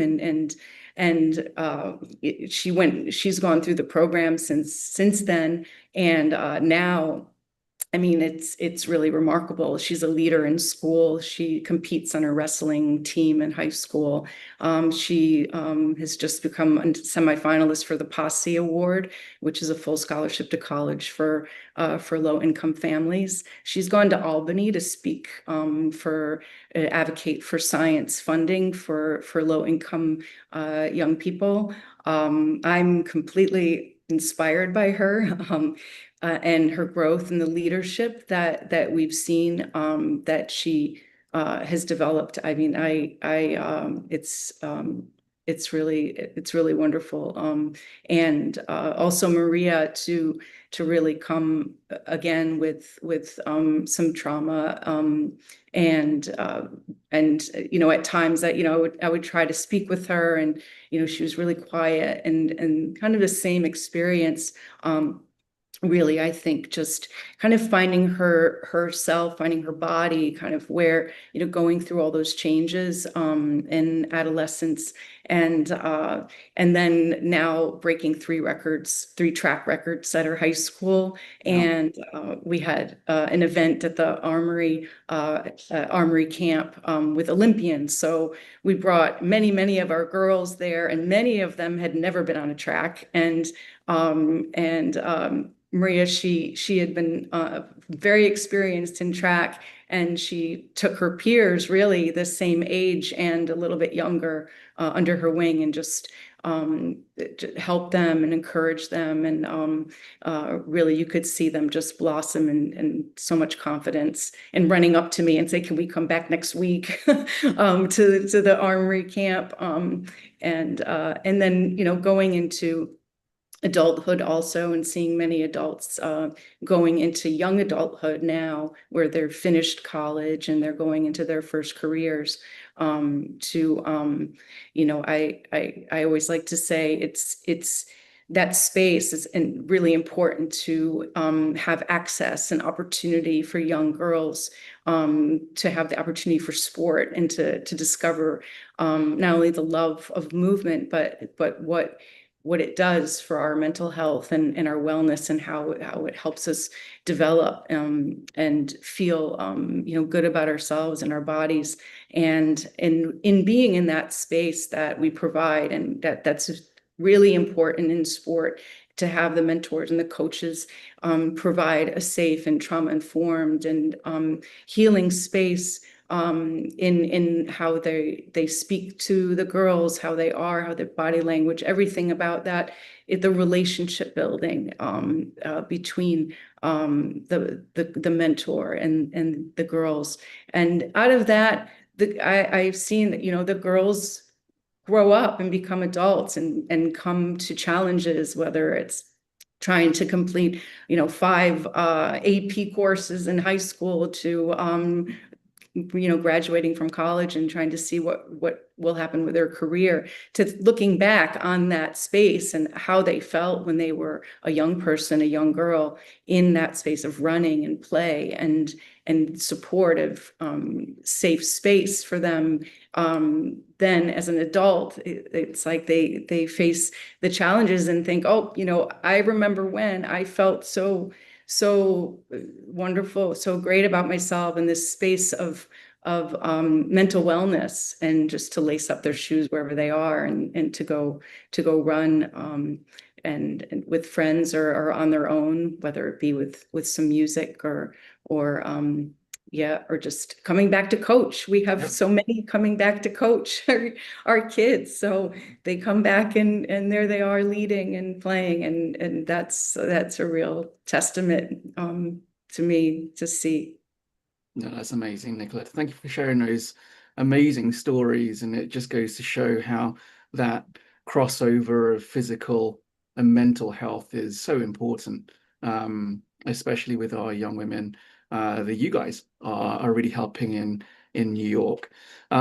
Of course, as you mentioned at the top of our session, I am, for better or worse, running in the New York City Marathon this year. And, I am just honored to be able to do it for an amazing organization like Run for Fun. And we'd love to hear, as we just close off this particular session in the symposium about how my participation and efforts, like the other charity runners and so forth, more broadly, are helping to advance your mission and supporting these young women that you serve, especially in the boroughs of New York City. Yes, well, Jerry, you're already doing it, and getting the word out is everything, and I am so excited to cheer for you in the marathon, and to be now connected with you, and it really is getting the word out, and you've been doing that so beautifully already, and really getting the message out, and these stories are, I think, everything that to be communicated is through the young people's stories, and just getting the broad word to the community, to the outer community of the messaging, and the importance of running and movement on our mental health and wellness, and to get the word out about really expanding access and equity to all our girls and young women. And I thank you so much. I'm so grateful for you, and I'm really excited. Can't wait to see you cross the finish line. It's quite something, the New York City Marathon. No, it's my pleasure, Nicoletta. It's wonderful to have you on the program. I do really encourage everybody listening in today to connect with Nicoletta, find out about their efforts and their programs helping our New York City young girls and young people through movement to improve their mental well-being and, of course, their physical well-being in the same stroke. And I think the team has also put my charity link in the chat. So if you would like to donate to my suffering through 26.2 miles of New York City skyline, please feel free to go in there. Any little bit helps. And you can also contribute as an organization. The sponsors of our HITLAB Summit coming up are also going to be co-sponsors, essentially, through their support of the summit, going to the Run for Fun charity. Nicoletta, thanks so much for spending some time with me on today's program. Look forward to seeing you on a future Women's Health Tech Wednesday, which I believe is going to be in October at some point, to hear more about what the great work you guys are doing at Run for Fun. But wonderful to have you on the program, and wonderful to be connected to your amazing organization. Thank you so much, Jerry. Thank you. So grateful. Thank you so much. Wonderful. Okay, we're halfway through our virtual symposium for September. We've had some really amazing conversations from, of course, just now on nonprofit organizations, life sciences, and our startups. And I'm going to hand over to our chair for the Women's Health Tech Initiative, who also eventually be talking to our chair for the Center for AI Testing and Evidence as well later on. So we get to hear from all of our centers of excellence leaders. Amy, I'm going to hand over to you for these this second half of the virtual symposium. Thanks, Jerry. Great session too. Thanks for hosting earlier. So I would like to welcome Tiffany Yu, who is the principal of 7Wire Ventures. We are going to be talking about investing in breakthroughs, insights on advancing women's health. And before we jump into the conversation, I'd like to welcome you, Tiffany, and just ask you to share a little bit more detail on your background. Yeah, absolutely. Thank you so much, Amy. It's such a pleasure being here and really honored to be part of this discussion. But just as a quick background on myself, so I started out in consulting at LEK, focused mostly on life sciences and healthcare work. From there, have spent the last 10 plus years in healthcare investing across a lot of different stages. So I started out in venture at a firm called F Prime Capital, doing mostly healthcare IT and services, but also a little bit of life sciences and devices. And then from there, I actually went to a growth equity, private equity fund in Boston. And there I was mostly focused on healthcare IT and tech-enabled services, learned a ton. But I think one of the learnings that I also had was that I really missed early stage founders and early stage companies. And so I pivoted quite a bit and joined Redesign Health, which is a venture studio, incubator, model. Started 3 companies while I was there, which was a ton of fun. And then about a year and a half ago came and joined here at 7Wire. So maybe just 30 seconds on 7Wire. So we're a Chicago-based fund, although I am based in San Francisco, and we're fully focused on healthcare. Even within healthcare, we have a pretty specific thesis around consumer centricity. And we do use that word very intentionally, but our thesis is all around making the consumer experience much more informed and connected. And so our stipulation is all the products and the services that we invest behind, the end user has to be a consumer or a patient. Although we don't really invest in direct to consumer, it's mostly B2B2C, so selling mostly to health plans, health systems, pharma companies, et cetera. And we're mostly Series A. We always lead or co-lead our deals, and we have about half of our LPs are strategics, so a really nice mix of health plans, health systems, pharma companies, et cetera. So that's just a little bit about me and a little bit about our firm too. Thanks so much.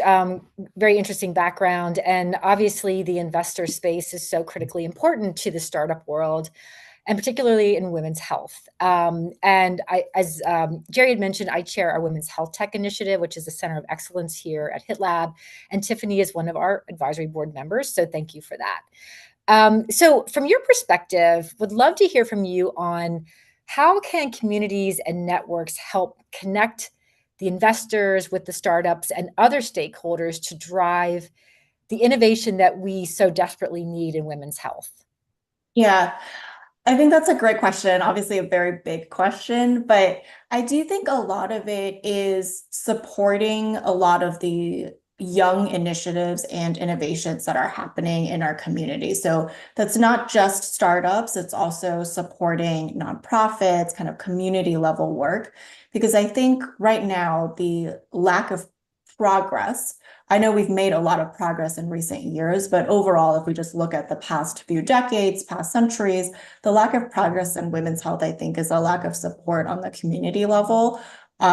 For people to get funding for public health, for people to get funding for a lot of needs that women have, and frankly, a lot of research that has been missing on how, women may react differently to different drugs or, different therapy options.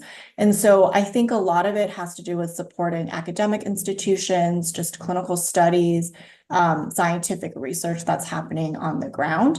And I think for investors, it's also being very open to supporting very early stage entrepreneurs, right? I think, like you mentioned, if you look at venture funding for an venture investor, it's very obvious what it is like to get seed funding or how to approach family and friends to raise money. But it is, unless you've been in it, it is kind of a black box.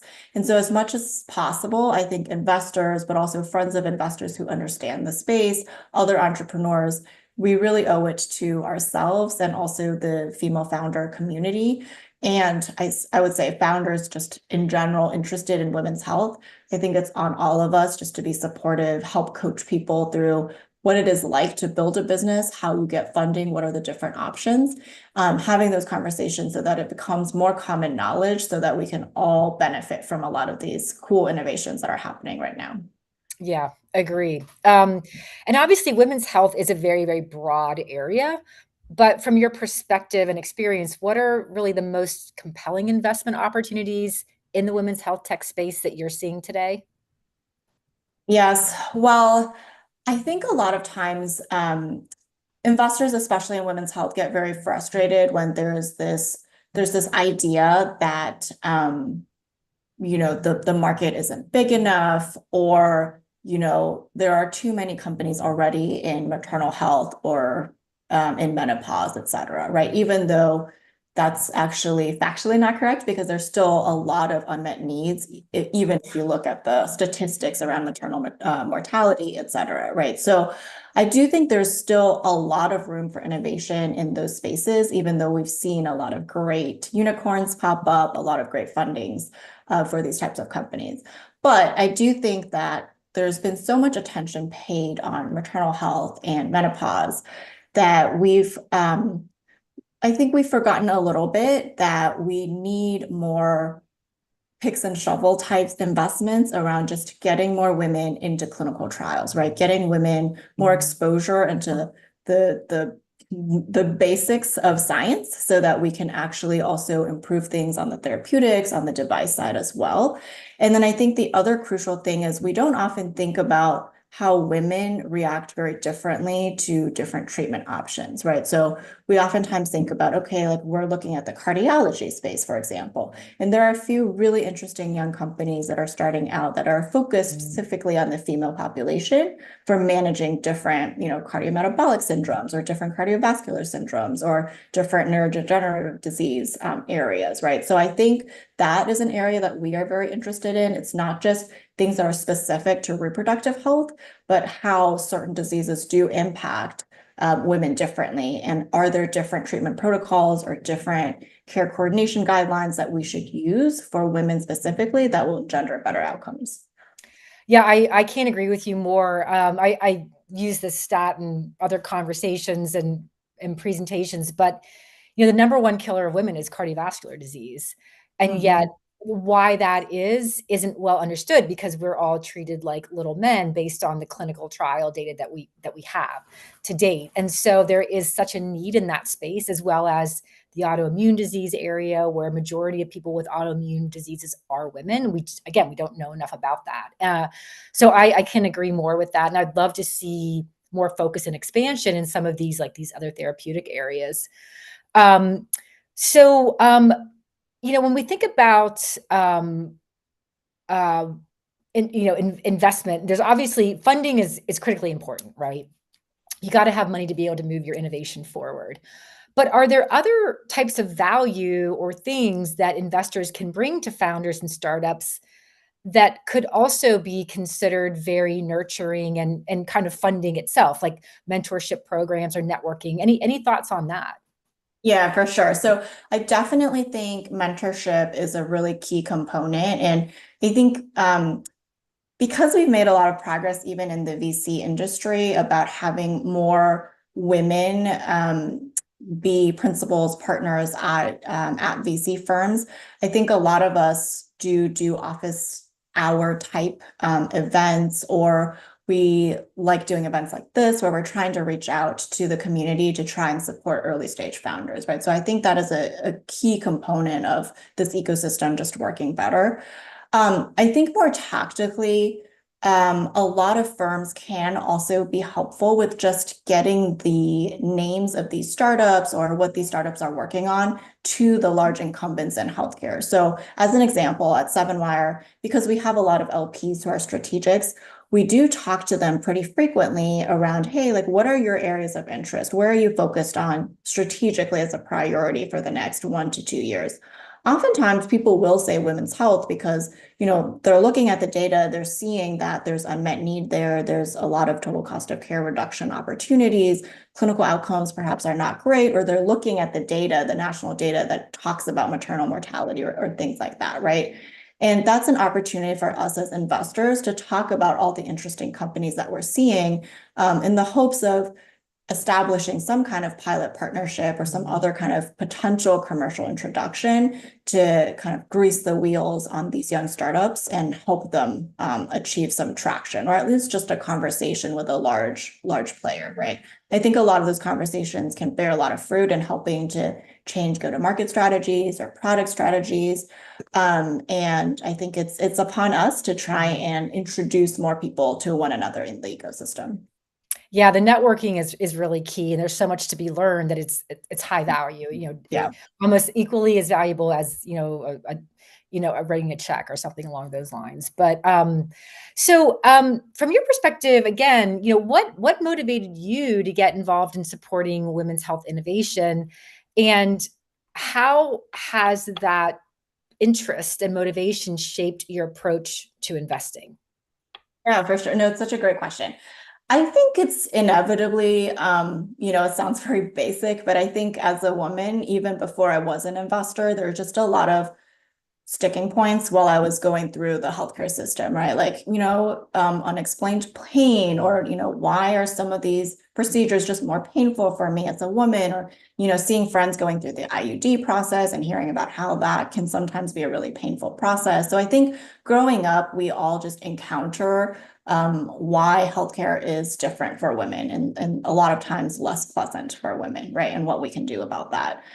And then I think I had my baby 2.5 years ago. So I think going through that process was also eye-opening. Obviously, I'm very lucky and privileged and have great commercial insurance, but that process was, still had its challenges, I will say. And so I think going through that, looking at all the data around how even someone like me had a fairly, difficult situation, I think was also just hammered home how much room there is still to grow in our healthcare system. And then, of course, going through the postpartum period, having a baby, like going through the whole process of meeting a pediatrician, et cetera. So I think a lot of it is lived experience, and seeing my friends also go through this lived experience. It's motivated a lot of need for more innovation.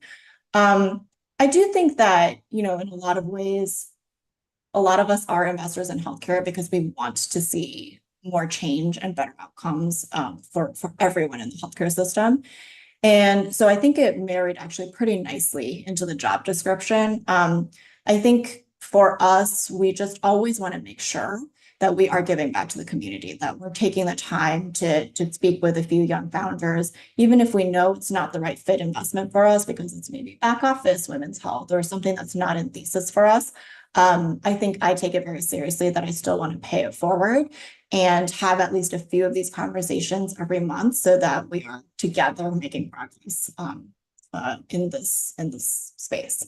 Yeah, definitely keeping the conversations going is key. And thank you so much for your perspective and all the work and commitment you have to women's health, and also the investment, the startup world everywhere in healthcare with the work you're doing with Seven Wire Ventures. And of course, always appreciate your partnership and collaboration and leadership with our Women's Health Tech Initiative here at HITLAB. But Tiffany, thank you so much. We'd love to have you come back and speak another time and share your perspectives and learnings, because things are always changing. So thank you so much. Thank you so much, Amy. Take care. And next up, I am very pleased to invite Natalie Principe, who is another advisory board member of the Women's Health Tech Initiative here at HITLAB, and a wonderful colleague of mine, and CEO and managing partner of Extend Health Consultants. And we're going to be talking about transforming the community in women's health tech, insights from the Women's Health Tech Initiative. Before we jump in, though, Natalie, I would love for you to give a little more background on yourself and what you're doing. Okay. Nice to see you, Amy, and hello to everybody. Well, you kind of mentioned it. I am the head CEO for Extend Health Consultants, which is a boutique firm that focuses in 4 healthcare verticals: startups, pharma, biotech, and investment banks, mainly doing due diligence and assessments. I love the space. I started my company for startups because I really felt there was a gap, in their ability to afford the expertise that they needed when they needed it. And so, I created a model where you bring commercial, R&D, regulatory together. And in essence, I subsidize it through our other verticals. So, it's a mission for me. I hope that helps. Is that what you wanted to hear, Amy? Absolutely. Absolutely. Okay. And certainly your experience and perspective from the pharma world and what you're doing now has been invaluable as we're moving, looking to advance the Women's Health Tech Initiative here at HITLAB, and which has been around for a number of years. And we've been together on that for a while now. So from your perspective, when you first got involved, how has it evolved, the community, the stakeholders across women's health ecosystem, from earlier on when you were involved to where we are now? Yeah. Well, Amy, having you on board was a game changer. So the mission of the Women's Health Tech Initiative really has never changed. It's always been focused on supporting startups and advising, innovation, helping them build, help get funding and scaling. However, it just really lacked a structure and a strategic approach.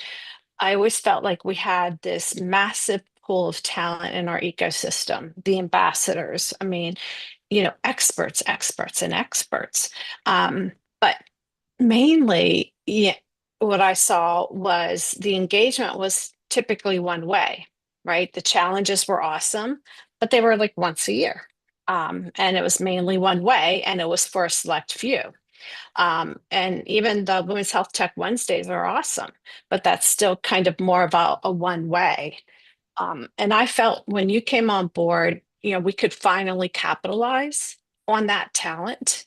Talent on the board, talent through ambassadors, talent through other startups, right? That HITLAB has engaged with.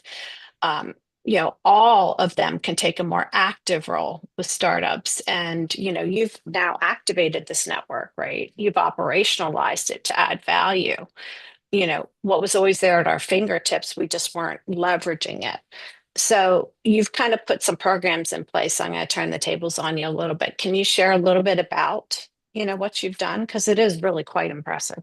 Sure. Well, it obviously takes a village to do these things, and it couldn't be done without the support of the advisory board as well as other team members here at HITLAB.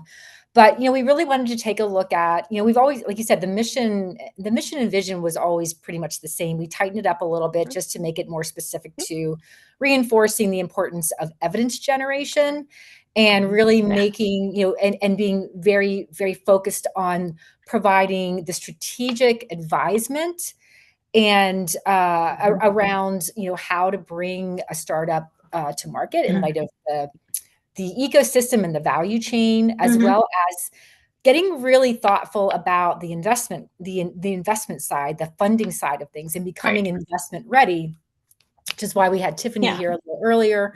It's so important because obviously when you're a health tech startup, whether it's women's health or anything else, you have a vision, you have a great opportunity, but if you don't have a clear, differentiated value, opportunity, and stakeholders who are going to be willing to use and pay for it, it's hard. So you've got to make sure that you've got that right story so that you can get the investment you need to move it forward and potentially get it scaled. So we really want to focus on the importance of preparing yourself for those conversations. And then the networking and the connectivity. And so one of the things that we did to really move that forward is have a vision to create an educational curriculum that we hope to be able to showcase or to hold once a quarter, potentially even more frequently, depending on bandwidth and flexibility. But we just launched our first, it was a 3-hour virtual session that was specifically geared toward leveraging subject matter experts to talk about things like your positioning, your value proposition in light of benchmarks within the industry, within the market, investment readiness, preparing yourself to talk to an investor, and that could be an angel, corporate venture, venture capital, but they're different and they have different things that they're looking for. And then the third area was really around pitch deck preparations, just some fundamentals about, how do you put your story together? Who is your audience? What is the ask? And then how do you best set yourself up for that as a startup? So that type of fundamental programming, we want to continue to build our curriculum and make that available to our membership, as well as hopefully attract new members by these types of offerings. And we've been getting really good feedback, but Natalie, you were a big part of that programming and really appreciated your support. But again, this is when you talk about two-way, we want to create those areas where we're doing the educational programs, but there's also, we're able to have the networking, the feedback from the membership, also giving in our last session, we had an opportunity to do a practice pitch session with a startup where they were able to pitch. was a safe environment to do that and get feedback from, our panel of experts. One of them was you, and to help them to fine tune their positioning and think about how they want to move forward with their strategy in this space. So again, trying to do more of those types of hands-on type of offerings, whether they're virtual as well as in person. We're hoping to do some more of that at our fall summit coming up in the larger HITLAB fall summit coming up in early December. Yeah. We'll have some There's more one day, right? There's one day focused on exactly women's exactly. health. Yeah. But what are your thoughts, again, based your experience, what value does this women's health tech community bring to startups as well as the investors and other healthcare organizations, stakeholders that are working in this space? Yeah. I mean, honestly, it's like in real estate, they say location, location, location. I think it's access, access, and access. Okay. I was always frustrated with the one-way communication and this untapped, subject matter experts. So now that it's two-way, there's membership levels. So, if you're a startup, right? There is a level that is right for your resource situation, right? So there's no way that we and the advisory board and Amy want to exclude anyone. There is a way to benefit. And so, you mentioned just the networking alone, but I think the goal here is that you're getting active advice that you can implement as a result of that two-way dialogue. What I thought was really cool about, what was that, like 3 weeks ago, the first program, is, I jumped on as a panelist at the end, and it was very interesting when we were giving feedback. I learned after it was very consistent with what they were taught. So that kind of tells you, that this community is in sync, right? That we have the experience and we know, how to support startups. So I would encourage, everyone to, take a look at the levels. You can always talk to Amy. You can talk to, any of the board members, Tiffany, myself. But I think now I'm very excited because I think we're finally able to execute on what's always been there. Does that make sense?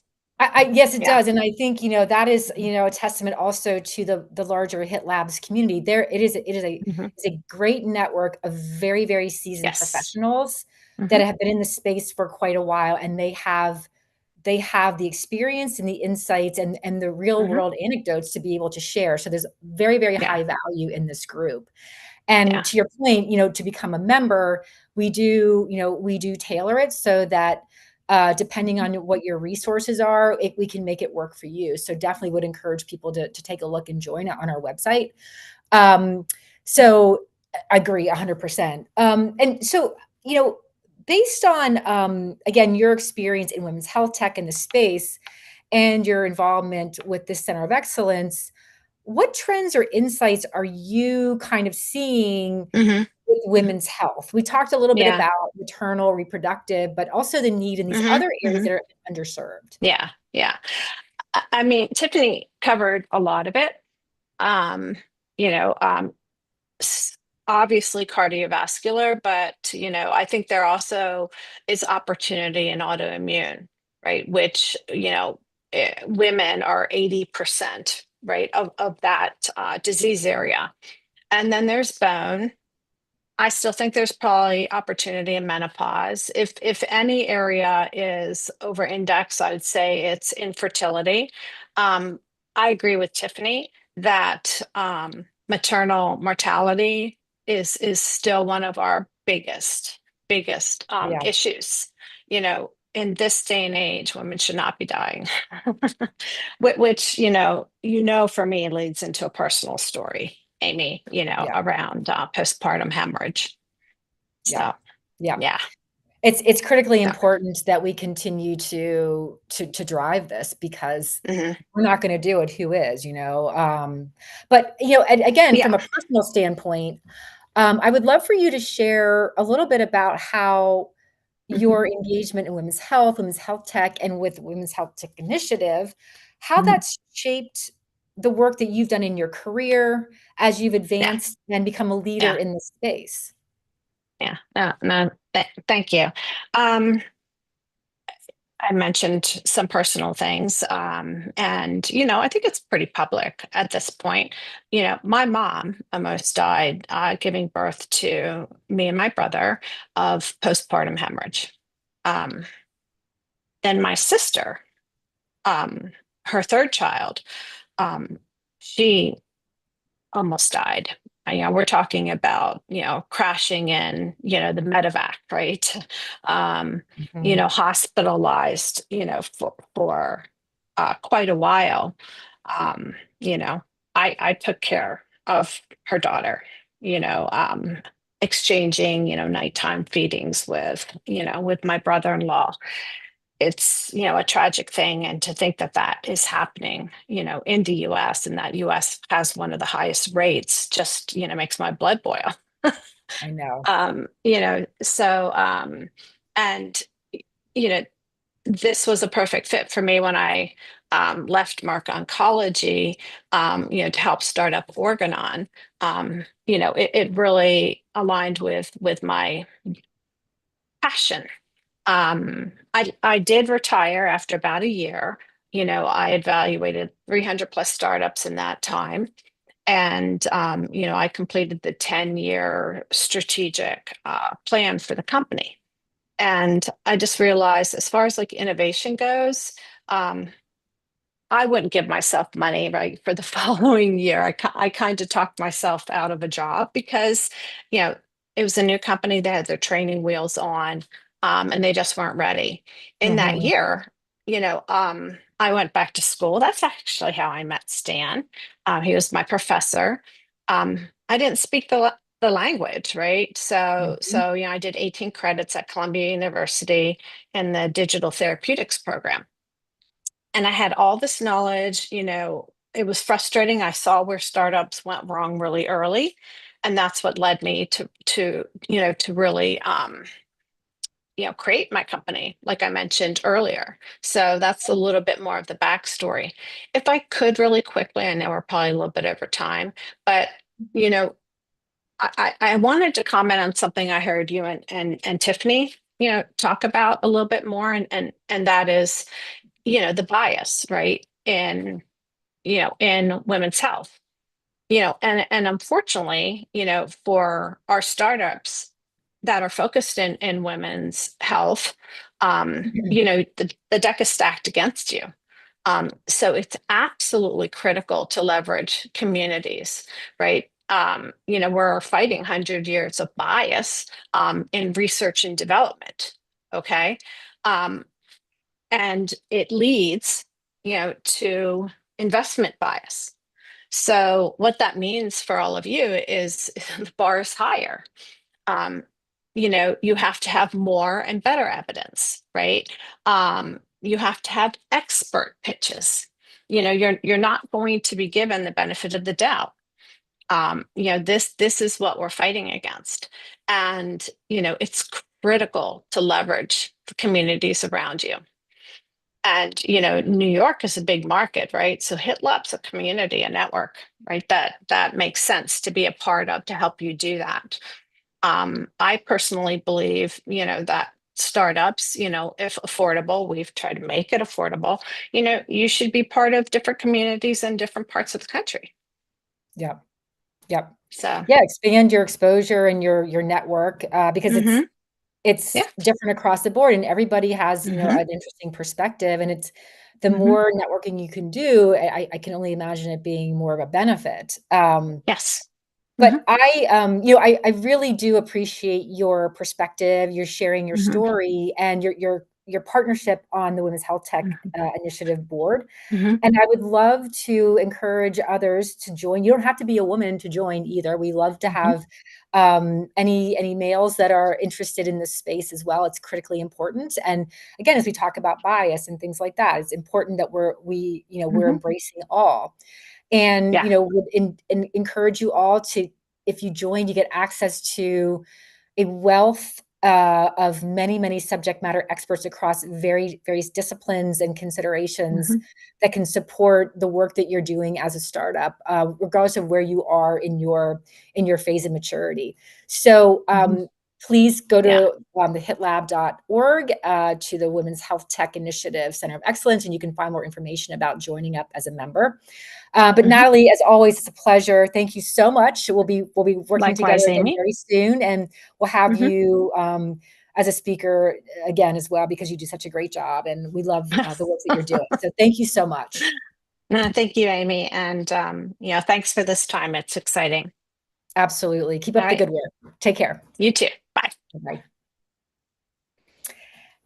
Thank you so much, Natalie, again. And before we move on to our next speaker, I just wanted to highlight the fact that, as a reminder of the Women's Health Tech Initiative, we have Women's Health Tech Wednesdays every Wednesday from 12:30 to 1. Great programming featuring someone in the women's health tech space sharing the work they're doing, their perspective, or the challenges and the gaps that we have in this area, and why it's critically important that we stay focused and create a priority around women's health, and how technology, innovation, and data can really do a lot to accelerate advancements in women's healthcare and help leapfrog some of the gaps that we have. So encourage everyone to sign up for those as they come through.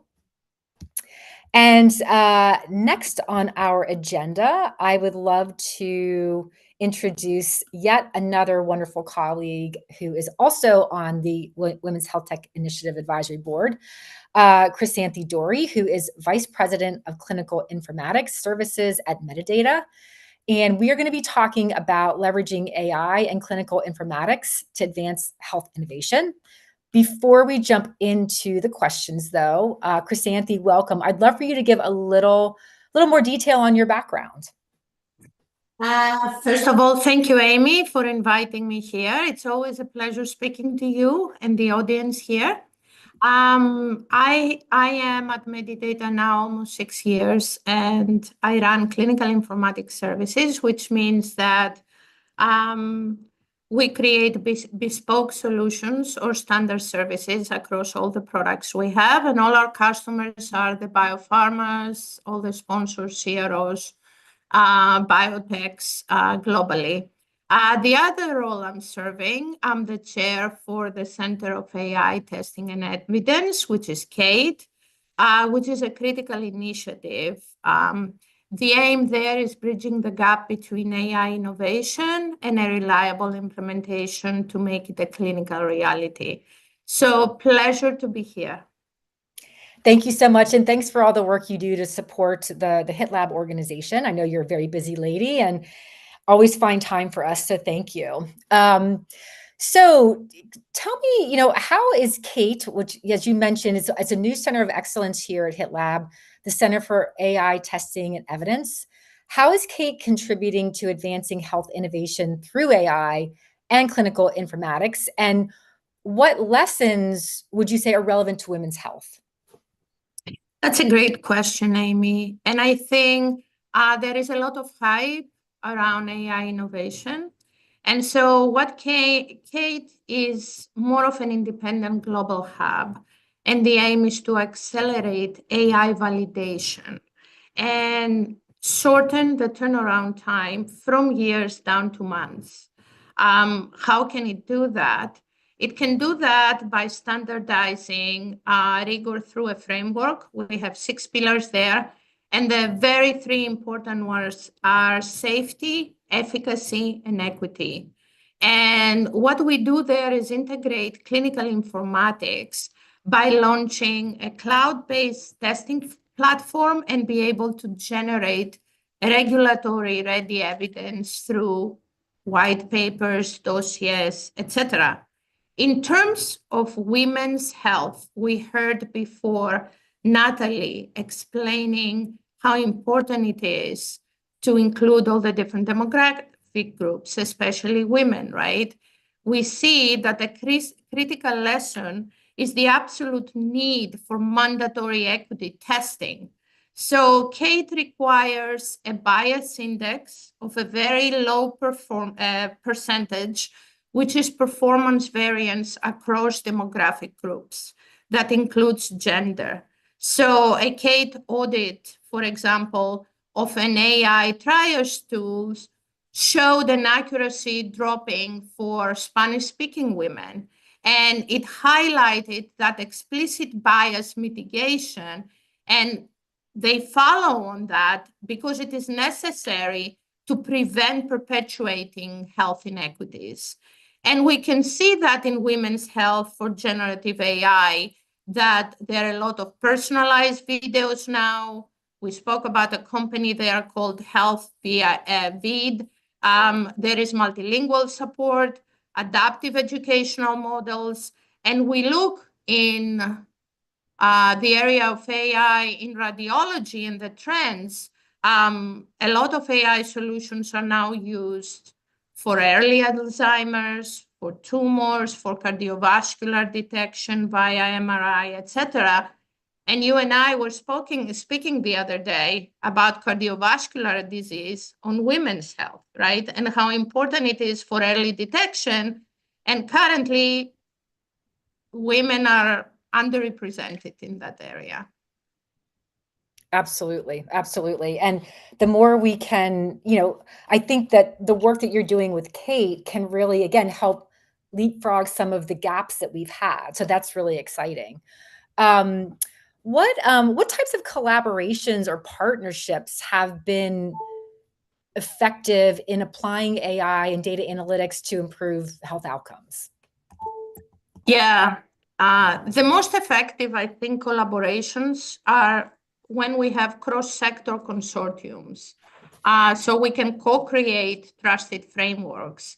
And Kate, as an initiative, has representation across its founders and members that unite biopharma, providers, regulators, and tech companies in order to be able to build shared ethical and technical standards in order to expedite adoption. Also, in terms of clinical evidence partnerships, we see a lot of collaborations that are focused on clinical utility to demonstrate high impact. We see, for example, open evidence backed by Google Ventures, using natural language processing to synthesize trial data and guidelines, trying to successfully translate complex literature into actionable clinical insights so they can be adopted by physicians safely. And then we need to focus on federated data strategies because we want to create partnerships to allow AI models to be able to be tested across distributed healthcare networks without sharing sensitive raw patient data, which is actually very important for ethical scaling. Absolutely. Absolutely. Well, and I know Kate is fairly new. I mean, being launched at the organization, but in your mind, like, how are the initiatives that you're doing through Kate? How's that going to help accelerate the adoption of new technologies in things like clinical research and other real world applications? Yeah, that's a great question. I think Kate is aiming to do that by regulatory streamlining. So we try to shorten the adoption lifecycle by producing regulatory-ready evidence. And this can happen by mapping AI features directly to guidelines like FDA's Software as a Medical Device framework, aiming for regulatory approval, which is less than 12 months, for designations like the FDA breakthrough device. Then we can do that by building trust and reducing risk. And we address the primary barrier of trust by embedding rigor. We try to ensure explainability. Like, we require greater than 80% clinician interpretability of AI, and we try to mitigate bias. So we lower the resistance to deployment of AI. And the other one is reducing implementation friction. So Kate provides protocols and shared resources that are expected to reduce deployment time for all the companies. And it also supports clinical research by optimizing trials through faster patient recruitment and real-time monitoring. Awesome. That's very exciting. And again, just the acceleration is really incredible, but it has to be done in a safe and privacy-minded way. So I think the work you're doing is great. And when looking ahead, what opportunities do you see for AI and clinical informatics to transform healthcare delivery and innovation more broadly? We require strategic decision partnership. Why? Because AI is evolving from decision support to a strategic partner, and it enables predictive diagnosis. And so we see high accuracy specialized tools. Like the other day I was reading about Dermalyzer AI, which has been shown to outperform dermatologists with a detection accuracy very close to 100%. Then we look at operational and cost efficiency, right? Now AI agents are automating huge parts of healthcare delivery. We see AI nurse assistants automating tasks like vitals monitoring. We see AI call center agents that can handle 70% of calls across the enterprise. Even in technology companies, we try to see what enterprise AI tools we can use to lower turnaround times. Then we see AI care coordination platforms that can really improve patient outcomes. We saw, for example, that for Tampa General Hospital, there were 600 lives, saving nearly 600 lives utilizing that. And then we see a hyper-personalized medicine. We see that AI accelerates drug discovery. It enables cutting-edge technologies like digital twins in order to simulate patient responses to treatments and tailor precision wellness plans. So there are huge opportunities. And the last but not least is compliance and trust infrastructure. It's the opportunity to scale and establishing trust and compliance. And Kate, actually, the model facilitates this by verifying the AI solutions that are safe, equitable, and compliant. That's great. Yeah, and that's the thing. It really does come down to trust and ensuring that you don't have a bias in there and that there's an equitable component, that's all been accounted for. It's so critically important. And I love what you were saying about, how AI can really improve the coordination of care, because that is such a pain point when it comes to people with, complicated medical needs and things like that. So it's amazing and great work. And I think it's really an interesting cutting edge area of the lab. And so glad that you are leading the charge with the organization. So Chrysanthi, thank you so much for all you do to support the work at the lab through Kate, through the Women's Health Tech Initiative. It's always a pleasure. We're always looking to, from my perspective, understanding how AI can benefit women's health through women's health technology, and looking for anecdotes and stories around that space. So if anyone has anything to share, please feel free to reach out. Thank you again, Chrysanthi. We'll be in touch and be talking again and having you as a featured speaker in the future as well. So thank you so much. Very much. Thank you, the audience, and thank you, Amy, for the great work you are doing there. Likewise. Thank you. Thank you. And before our next speaker, I'd just like to give a shout out to something that we mentioned earlier, but our second annual summit, Innovator Summit, will be happening end of the year from December 2nd to the 4th in New York City. It's a 3-day event. One of those days will be featuring women's health tech focus specifically. We'll have lots of speakers on that track. And we are also looking for additional speakers in women's health as well as other areas. So if you are interested, please reach out through our website, #HITLAB Summit, and would love to have you all join. There's also a QR code there too for more information. But it's a great program and lots of great learnings, great networking as well, which is critically important, as we know. So moving on to our next speaker, would like to invite Priyanka Vaidya, who is a venture partner with Coyote Ventures. And we're going to be talking about from seed to scale, investing in the next generation of women's health solutions. Another important focus on how can we continue to accelerate advancements in women's health. So Priyanka, welcome. Thank you so much for joining. And before I get into the questions, I would love for you to share a little of your background.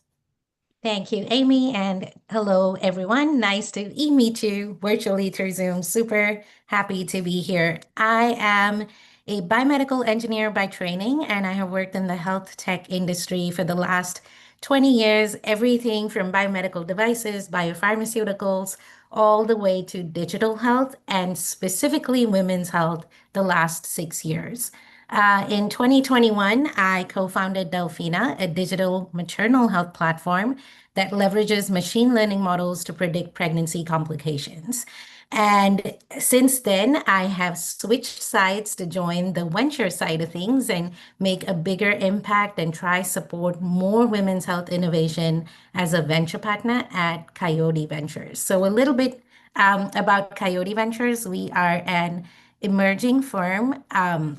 We invest in the pre-seed or seed stage, and our investment focus is really around health equity.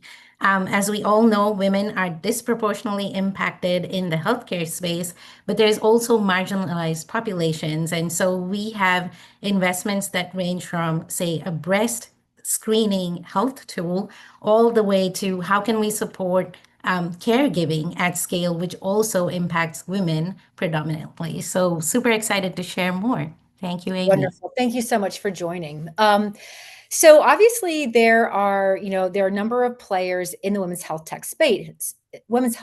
However, it's historically been underfunded. From your experience, what makes an early stage women's health startup stand out to investors, and what advice can you give?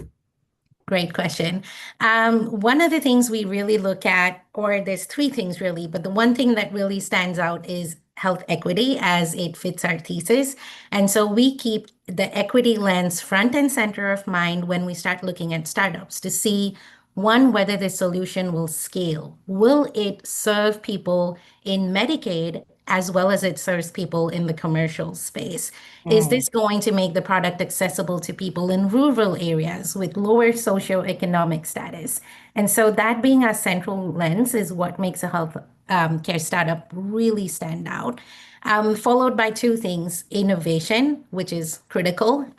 Everybody wants to create an AI startup, but how are you using the AI? Do you build on inclusive data sets? Is your product and solution completely end to end?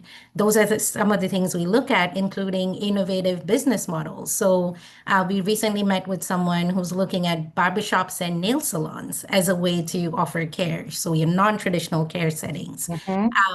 That would be another lens. And then the final lens really is also around founder market fit.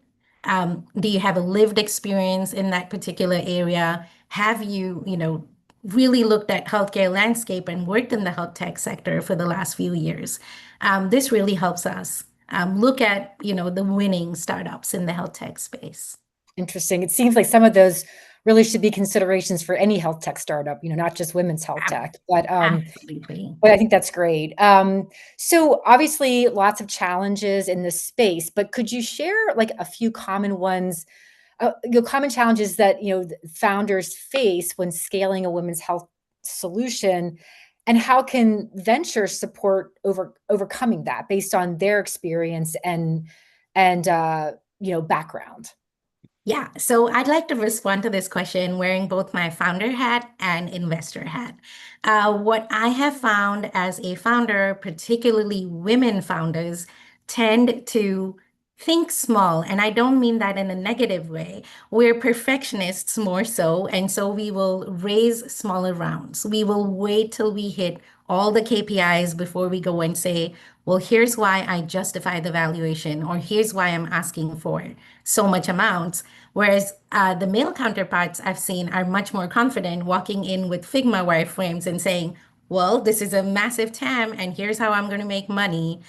So kind of like learning from that model and really empowering women founders to stand up for themselves, ask for more, think about ways they can really stretch their goals is one way we can help founders. And then on the VC side as well, it's such a male-dominated industry that I find having women venture partners or general partners has really changed the landscape because they're asking the right questions. They're not pushing back when someone comes with an endometriosis solution and doesn't say, well, your market size is only 50%, because as women, they get the problem, they get the solution. So it's really a both sides of the puzzle where we have to empower founders, but also have more women in investing. Yeah, I think it's got to be on both sides. Absolutely. Well, what trends or gaps in early stage women's health innovation are you finding most exciting from the venture perspective? So there's been a flurry of startups in the menopause space. Menopause is hot, as we like to say. But we also see that a lot of startups do tend to only think about reproductive health when it comes to women's health solutions. Yeah. And so what we love to see is startups that really look at women's health as a full stack solution. It's not just about the reproductive health. We have to think about behavioral health for young women. We have to think about, cardiovascular diseases, about hormonal health for women down the line. And so really looking at the whole spectrum is what excites us. And platforms that are able to do that is something that really excites us at Coyote.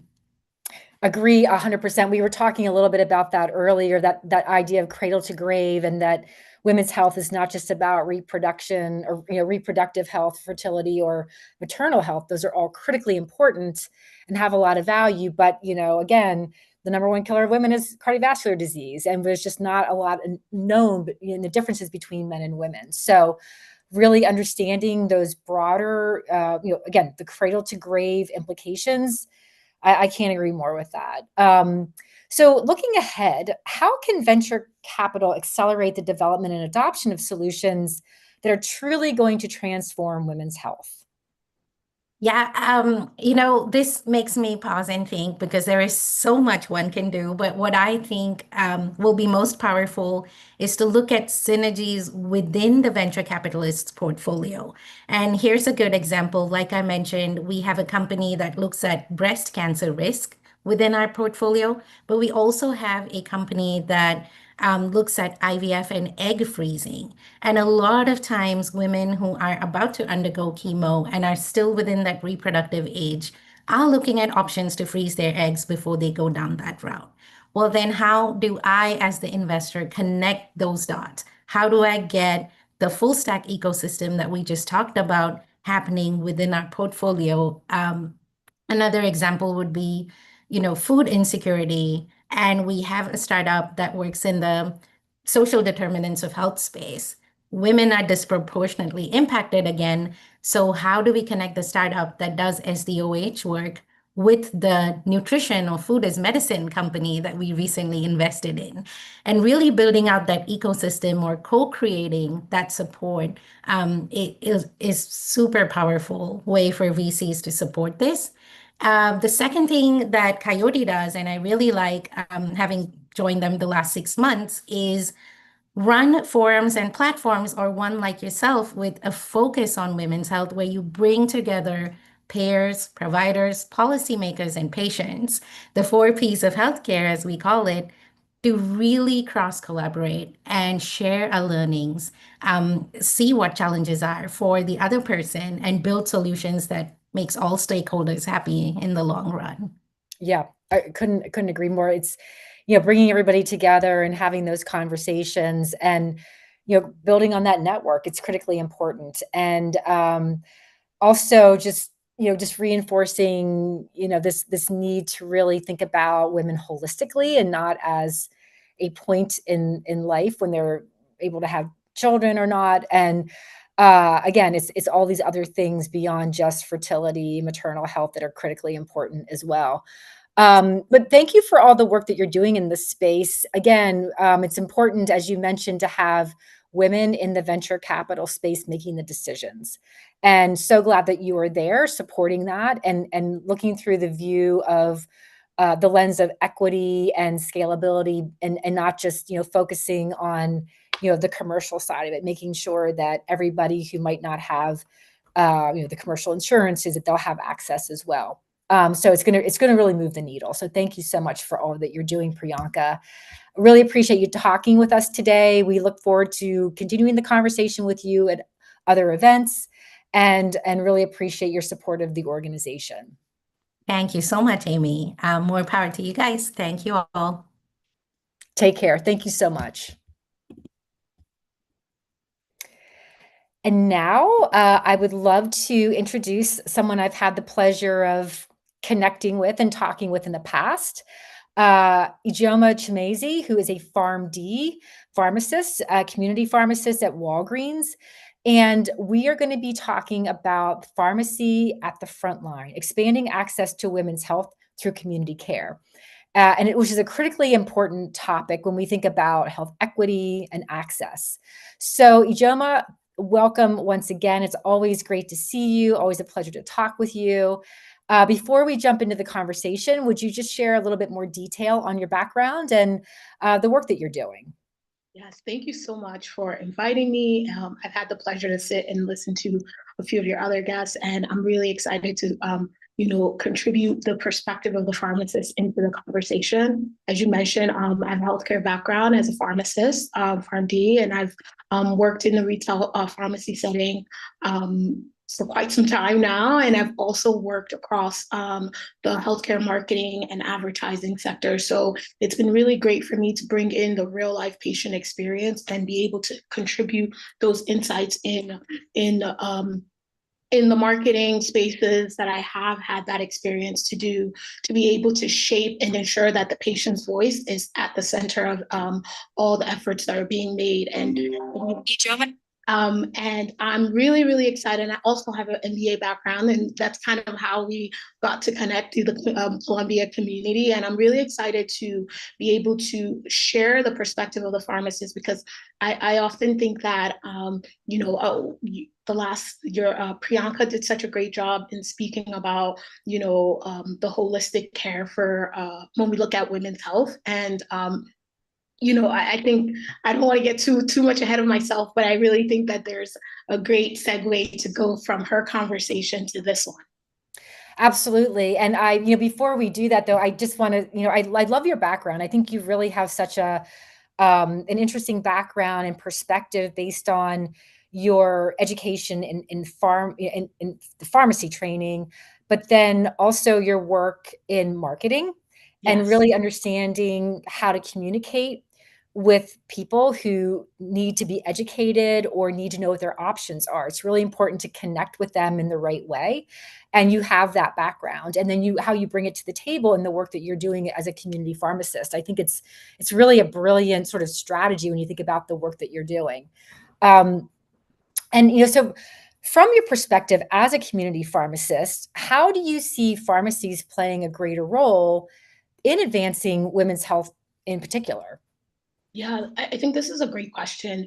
One of the things that's really unique about the pharmacy that I really want to touch on very early in our conversation is that the pharmacy setting in general, you're seeing both patients who may have a health condition and those who don't. So those who are looking for avenues to prevent, like they're thinking earlier on, they're coming in to get medications or over-the-counter treatments to proactively take care of themselves. And you're also seeing women, both young girls to women across all stages of life. And I think that's a really important piece to connect as we're thinking about the journey for women's health holistically.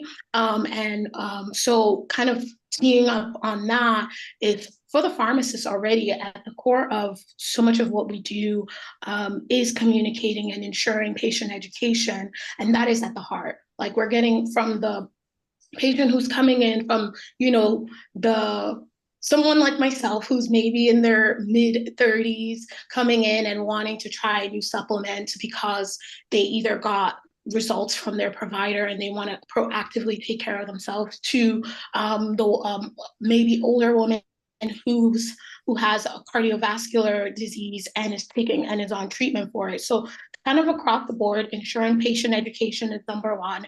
Also really empowering the patient to be able to be their own advocate for their health is very important. And one other thing to really advocate for is the role of like immunizations and vaccinations as part of preventative care when it comes to women's health. I really love the conversation that's already being teed up around the fact that we're moving, like looking at women's health beyond reproductive care and seeing all of the other factors, all of the other health conditions that affect women disproportionately as well. Yeah. I think that's great. And I agree that, the role of the pharmacist, it's such a huge educator role, like you mentioned, because so many times if you're someone who has been given a diagnosis or you have to get medication, a lot of times you walk out and not remembering what you were told, Yeah. or you're a little shell shocked or whatever. So when you get to the pharmacy, in some ways it's a different, it's not a clinical environment. It's not like your typical clinical environment. So it's a little safer. So they can have these conversations with someone that can be there face to face with them and help educate and maybe alleviate some tension or fear that they might have. So it's a critically important role in so many ways. From your perspective, and again, talking about women's health, what are some of the most common women's health needs that you're seeing in the community? And, how do you as a pharmacist help address them?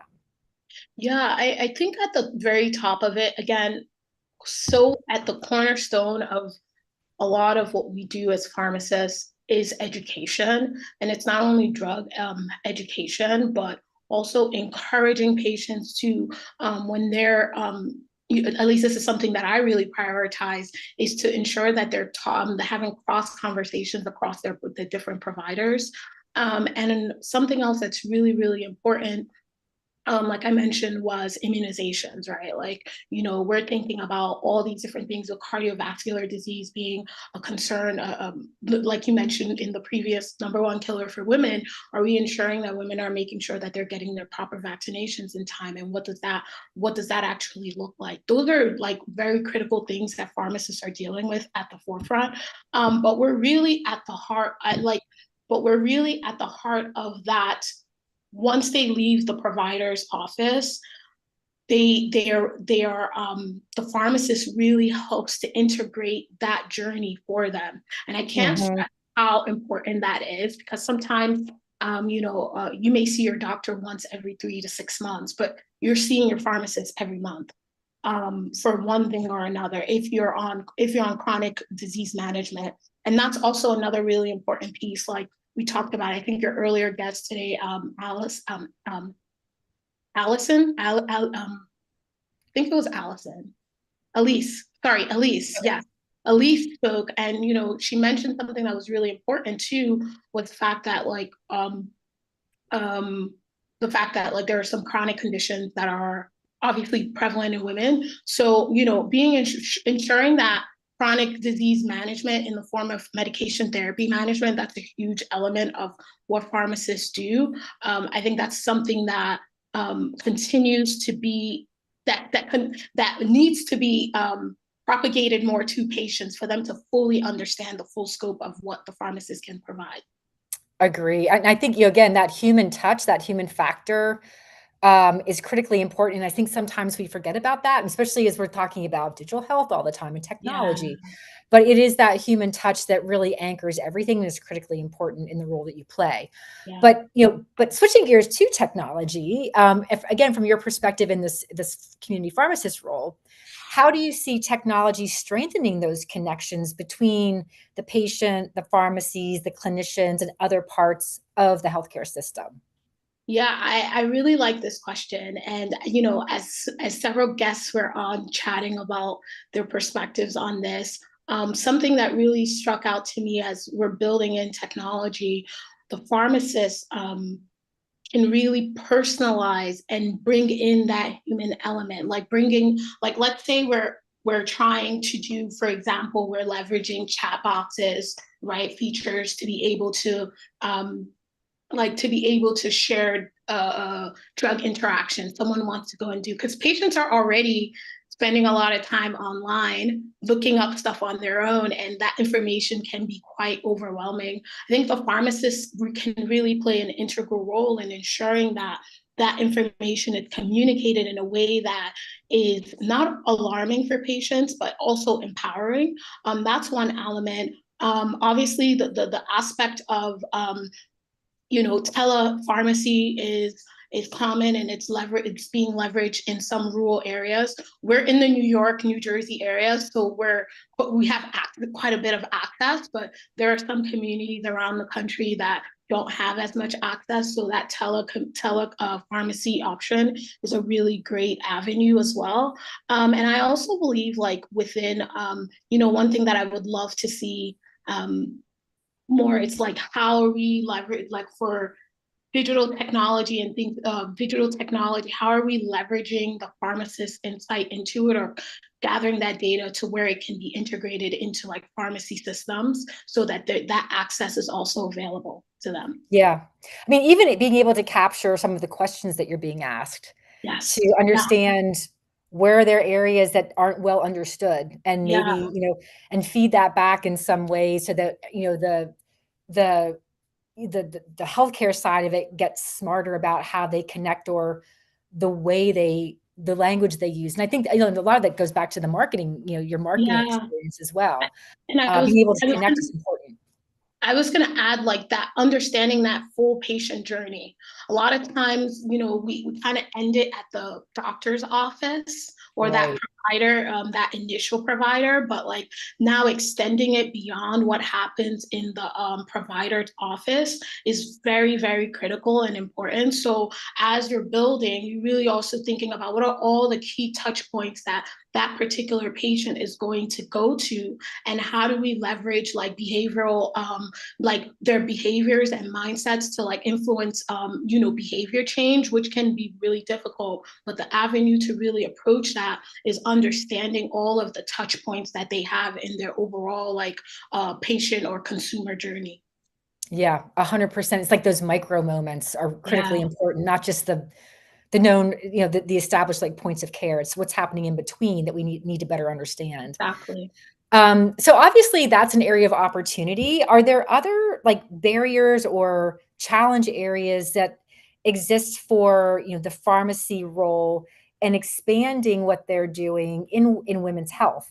And how might we think about overcoming them, whether they're through, in-person touch or through technology?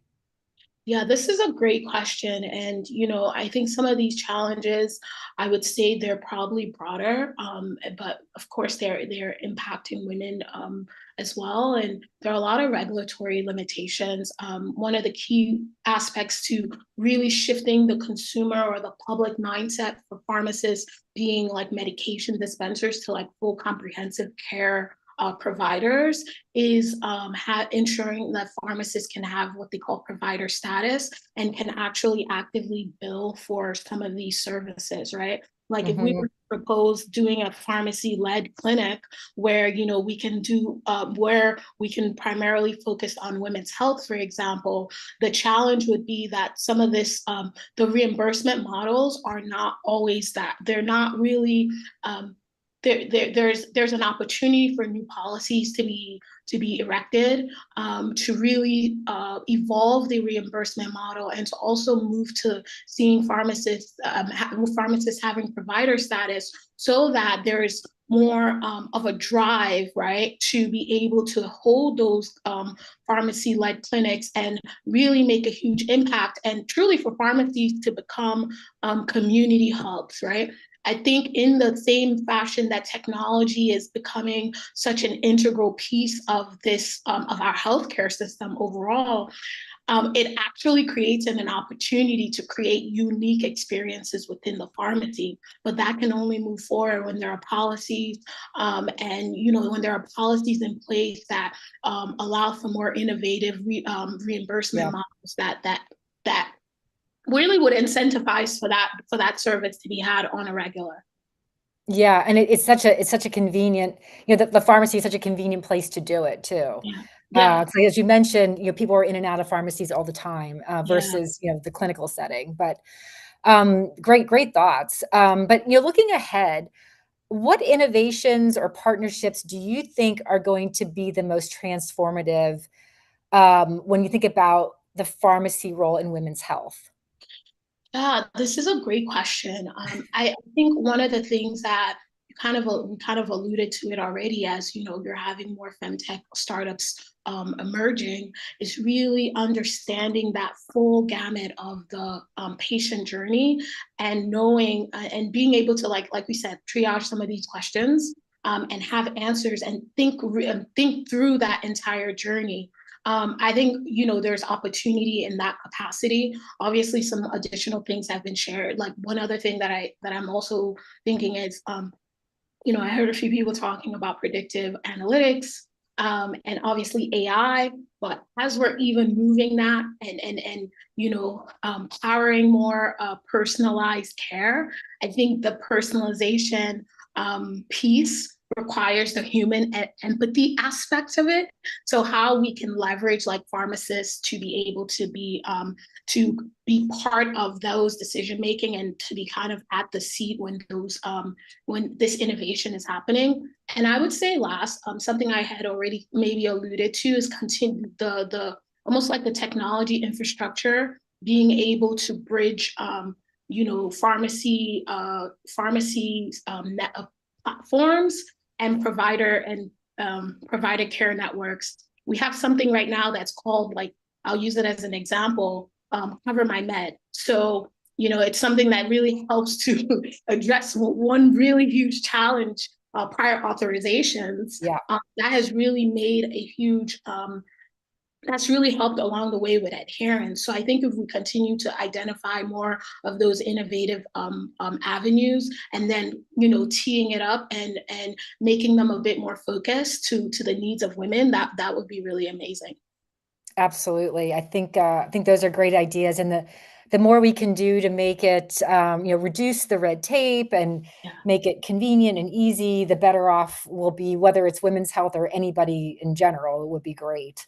But listen, it's great to talk with you. I always love chatting with you. I think you're such an inspiration, and I love your background, and I also know you're a runner too. I don't know if you're running a marathon. If you're going to be joining Jerry this year. If you are, best wishes, and thanks for joining us again. We definitely want to continue to have you. The voice of the pharmacist is so important, because I feel like it is really where real conversations can happen. Not that they're not happening in the clinical setting, but I think there could be an intimidation factor sometimes, or a scare factor, or just that people aren't always absorbing or is forthcoming. Whereas in the pharmacy, it feels there's more of a human connection there sometimes. I don't know if that's the best way to say it, but it's really important, the work that you're doing, and anything that we can do from a technology standpoint to facilitate it, to make it better, easier to engage, the better we're all going to be. So thank you for all you're doing, and best wishes, and we'll have you back again very soon. All right. Thank you so much. It was a pleasure. Take care. All right. Bye-bye. And Jerry, I think I'm handing it back to you. No, really, really wonderful hour with you, Amy, and some of our amazing female leaders in venture, our Women's Health Initiative board, and also in the pharmacy space as well. Some really, really powerful conversations around some of the actions and insights that they're seeing in the industry today, with how women's health is evolving, but also how it can be improved as well. But we are almost to the end of today's 3-hour long symposium. We're going to round off revisiting a conversation with Chrysanthi, actually, bringing her back to talk with Dr. Neo Isian from Omron, who just recently joined the Kate board. If you are interested in finding out more about Kate, please do reach out to the team and check out the Kate website. But without further ado, I will hand over to Chrysanthi to round off today's sessions. Good afternoon, everyone. This is Chrysanthi Dori. I have with me today Neo. Neo is a technologist, platform architect, and innovation leader with 20 plus years of experience at the intersection of robotics, AI, data engineering, and digital healthcare. And Neo is passionate about building systems that shift the care continuum from treatment to prevention, from hospital to home, and unlocking the potential of intelligent platforms to improve lives at scale. Neo, I want to welcome Neo to our board, our Kate board. For all of you who are here, Kate is the Center of AI Testing and Evidence. It's a pioneering global initiative dedicated to ensuring artificial intelligence in healthcare, that it is developed, implemented, and used in a manner that is ethical, transparent, and trustworthy. Neo is one of our new board members, and he has tremendous experience in robotics, digital health, and data science. And I would like to welcome you, Neo, to the board. Would you like to introduce yourself for a moment? Thank you very much for the introduction, and it's a great pleasure to be able to join the board. Yes, as introduced just now. Yes, I'm actually a specialist in systems and application technology in Omron Healthcare right now. And for over 2 decades, as being introduced just now, I've started out building humanoid robots, middleware, applications in in hospitals, and also home care services in startups as well. The only mission is to actually move healthcare from hospital to home, and also from treatment to prevention, and especially in the complex systems of healthcare, from really fragmented systems to trusted ecosystems. So that's what I've been doing all the while. Thank you very much, Neo. Thank you. So I have a question for you. What motivated you to join the Kate board? And what unique perspectives do you bring to its mission? Yeah, so I do see that there's really a great necessity right now for us to kind of test AI, so that we know, what are the kind of the risk of AI, especially when we have different models, different modalities that are being used in an entire value chain of data, value chain of AI inferences, and different components of AI from different stakeholders in the entire ecosystem. So we really need to have a framework that allow us to kind of know what are the risks, which part that we should test, and what are the tested components that is in the ecosystem, so that we know when we deploy that for real world applications, we know the risk and we know how to control, and we have the evidence, so that the payers, they know what they are heading in. So that's why I do see there's the great necessity for Kate. Thank you, Neo. Yeah. And how does Kate's global scope, you feel, provides opportunities to collaborate across geographies in order to advance health innovation? So first of all, I think there are already a lot of stakeholders in different regions, whether it's a regulatory body, including obviously government organizations, as well as payers organization, as well as user groups, and also guidelines that are already existing in some regions, and some are actually trying to come up with guidelines or frameworks for to accelerate the utilization of AI models, so that we can have a more efficient system. So I think we need to have people to kind of really start talking to each other. Yeah, so I think that's a you know a platform that we can really provide where people come together and talk about this and really try out new models and tests. So I think that's That's really brilliant. important. Yes. Yeah. Building cross-border trust models where we have evidence generated in one region and it's portable in another. Thank you very much, Neo. Now, Yeah. my next question is towards advantages or insights that can be observed in integrating AI and other advanced technologies into healthcare into a global scale.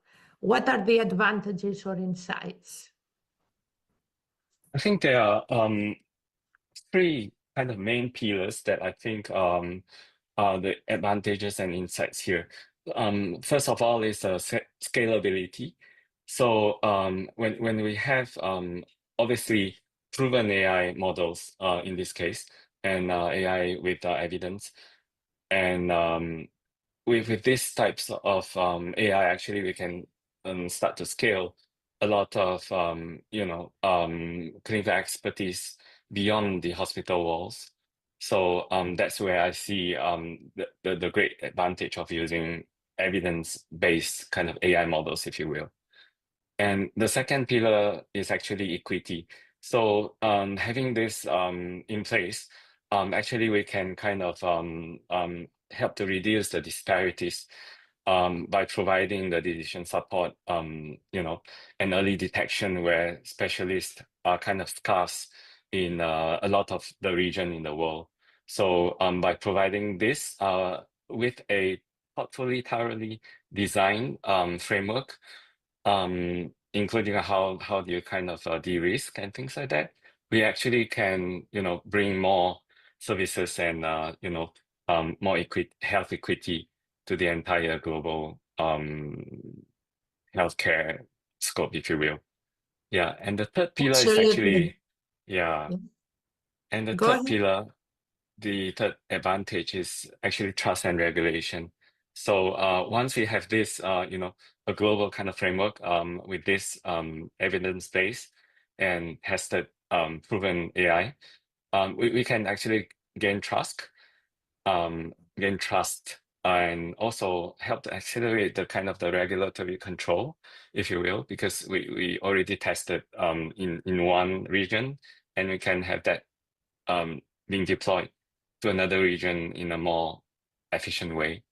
So I think these are the three advantages that I think are really important. Correct.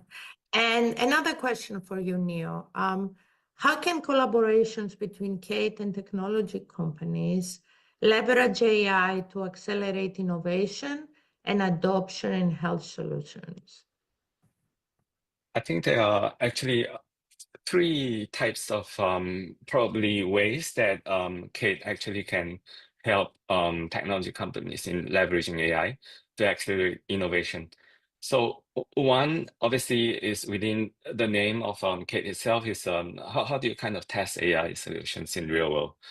And I think this the center can actually create a platform that actually allow people to collaborate more in how to test that across clinical and also community settings. So that's one. And another one, obviously, we have a lot of regulatory bodies already, but I think this center itself could actually provide as an independent validation of the safety and effectiveness, and if you will, return on investment on a lot of this type of testing as well. And the third is actually regarding the pillars that I have mentioned earlier. It's actually building trust with regulators and also payers through more transparent evidence, which is actually built in this center. So this collaborative model is actually very important to reduce the hypes, if you will, and biases, and also some premature deployment, if you will. Yeah. Thank you, Neil. Yeah. And here is my last question for you. Looking ahead, what AI-driven opportunities or emerging technologies you're most excited about that they have the potential for transforming healthcare globally? Yes, I think as one of the main mission and also vision of my lifelong work, if you will, is really to bring the care from treatment to prevention. So I think having a well-tested evidence-based AI could actually kind of accelerate this because you have more if we can build more multimodalities, multimodal AI that actually integrates a lot of different imaging wearables and even genomics, we can actually provide a more holistic insights to bring services towards the prevention and also a lot of behavioral AI, well-tested ones with evidence can actually support daily health decisions at home. And also more efficient human-machine collaboration, especially in elder care and rehabilitation domain, where actually robotics and AI with tested and evidence can actually augment the workforce even more efficiently. And last but not least is actually global kind of health data collaborations is really important. Interoperability and things like that could actually be kind of accelerated with this approach actually. And take as a center for coming out with how you test it and how you come out with the evidence, it's actually going to play a kind of a leadership role in helping to shape the standards and demonstrating impact more global and worldwide manner. Yeah. It's a pleasure, Neil, of having you on the board, and I'm very excited how we can work together to be able towards the convergence of AI and evidence generation, where we are building systems where AI doesn't just automate, but produces the validation that is needed for the global trust. Pleasure to have you again, and thank you for your time. The pleasure is mine. Thank you. No, that's wonderful. Thank you, Chrysanthi, and really looking forward to working further with Chrysanthi and Neo on the board, especially with some of the things that Chrysanthi mentioned earlier around how AI is affecting the way that women's health technology is being developed. Okay, so that wraps up our Digital Health Symposium, our penultimate Digital Health Symposium for 2025, focused on Women's Health 2.0. And we've had a really wonderful bunch of insights from startups, the investor community, pharma, and life sciences, and our Women's Health Leaderboard. So we want to really thank everybody for coming in to listen to those insights from our speakers. Do tune in for our last symposium for 2025. We're going to be looking at the wearable revolution and the intersection of health and tech with a couple of familiar faces and a couple of new faces that you may not be familiar with, presenting and speaking and sharing their insights on that program. And we want to certainly thank everybody for their amazing attention today. Please do check out the HITLAB website for our call for speakers for the HITLAB Summit coming up in December, the week after Thanksgiving, a brilliant time to be in New York City. Not too cold and not too warm either. Hopefully there won't be too much snow while we're at the Microsoft Center doing that 3-day conference. Tune in for our Women's Health Tech Wednesdays, every Wednesday from 12:30 to 1, where Nina Joshi from Teladoc will be interviewing a wide range of female leaders in the healthcare industry, from our innovators to our life science companies to our physicians, and sharing their insights. And of course, without this amazing team that's working behind the scenes, behind myself and Stan, we want to thank Rachel, Ansley, Raymond, Pallavi, Melissa, Nico, Rijo, and of course our fearless leader, Stan Kichinowski, who can't be with us today. So that's why you have me on. It takes a really concerted effort from the entire HITLAB team to bring you programs like this and arrange all of the speakers and content for our wonderful programs in person and virtually. And we want to thank, of course, you, the audience, for being with us, and our partners for whom give us amazing support both financially and intellectually to continue the programming and the conversations that we have on amazing tracks and topics such as this one today. And of course, we want to thank our audience for coming. Without you, we wouldn't have a program to run, of course, and it's great to still see dozens of you on this marathon, if you like, of a program, 3 hours long. And we do, of course, and I would actually appreciate if you would sponsor my marathon journey. If you heard earlier, I will be running the New York City Marathon, and the link is in the chat if you would like to contribute in any small way to the amazing Run for Fun charity nonprofit that I'm running for, that was on the program today. But from the HITLAB team and myself, it's goodbye, good afternoon, and good evening, and we will see you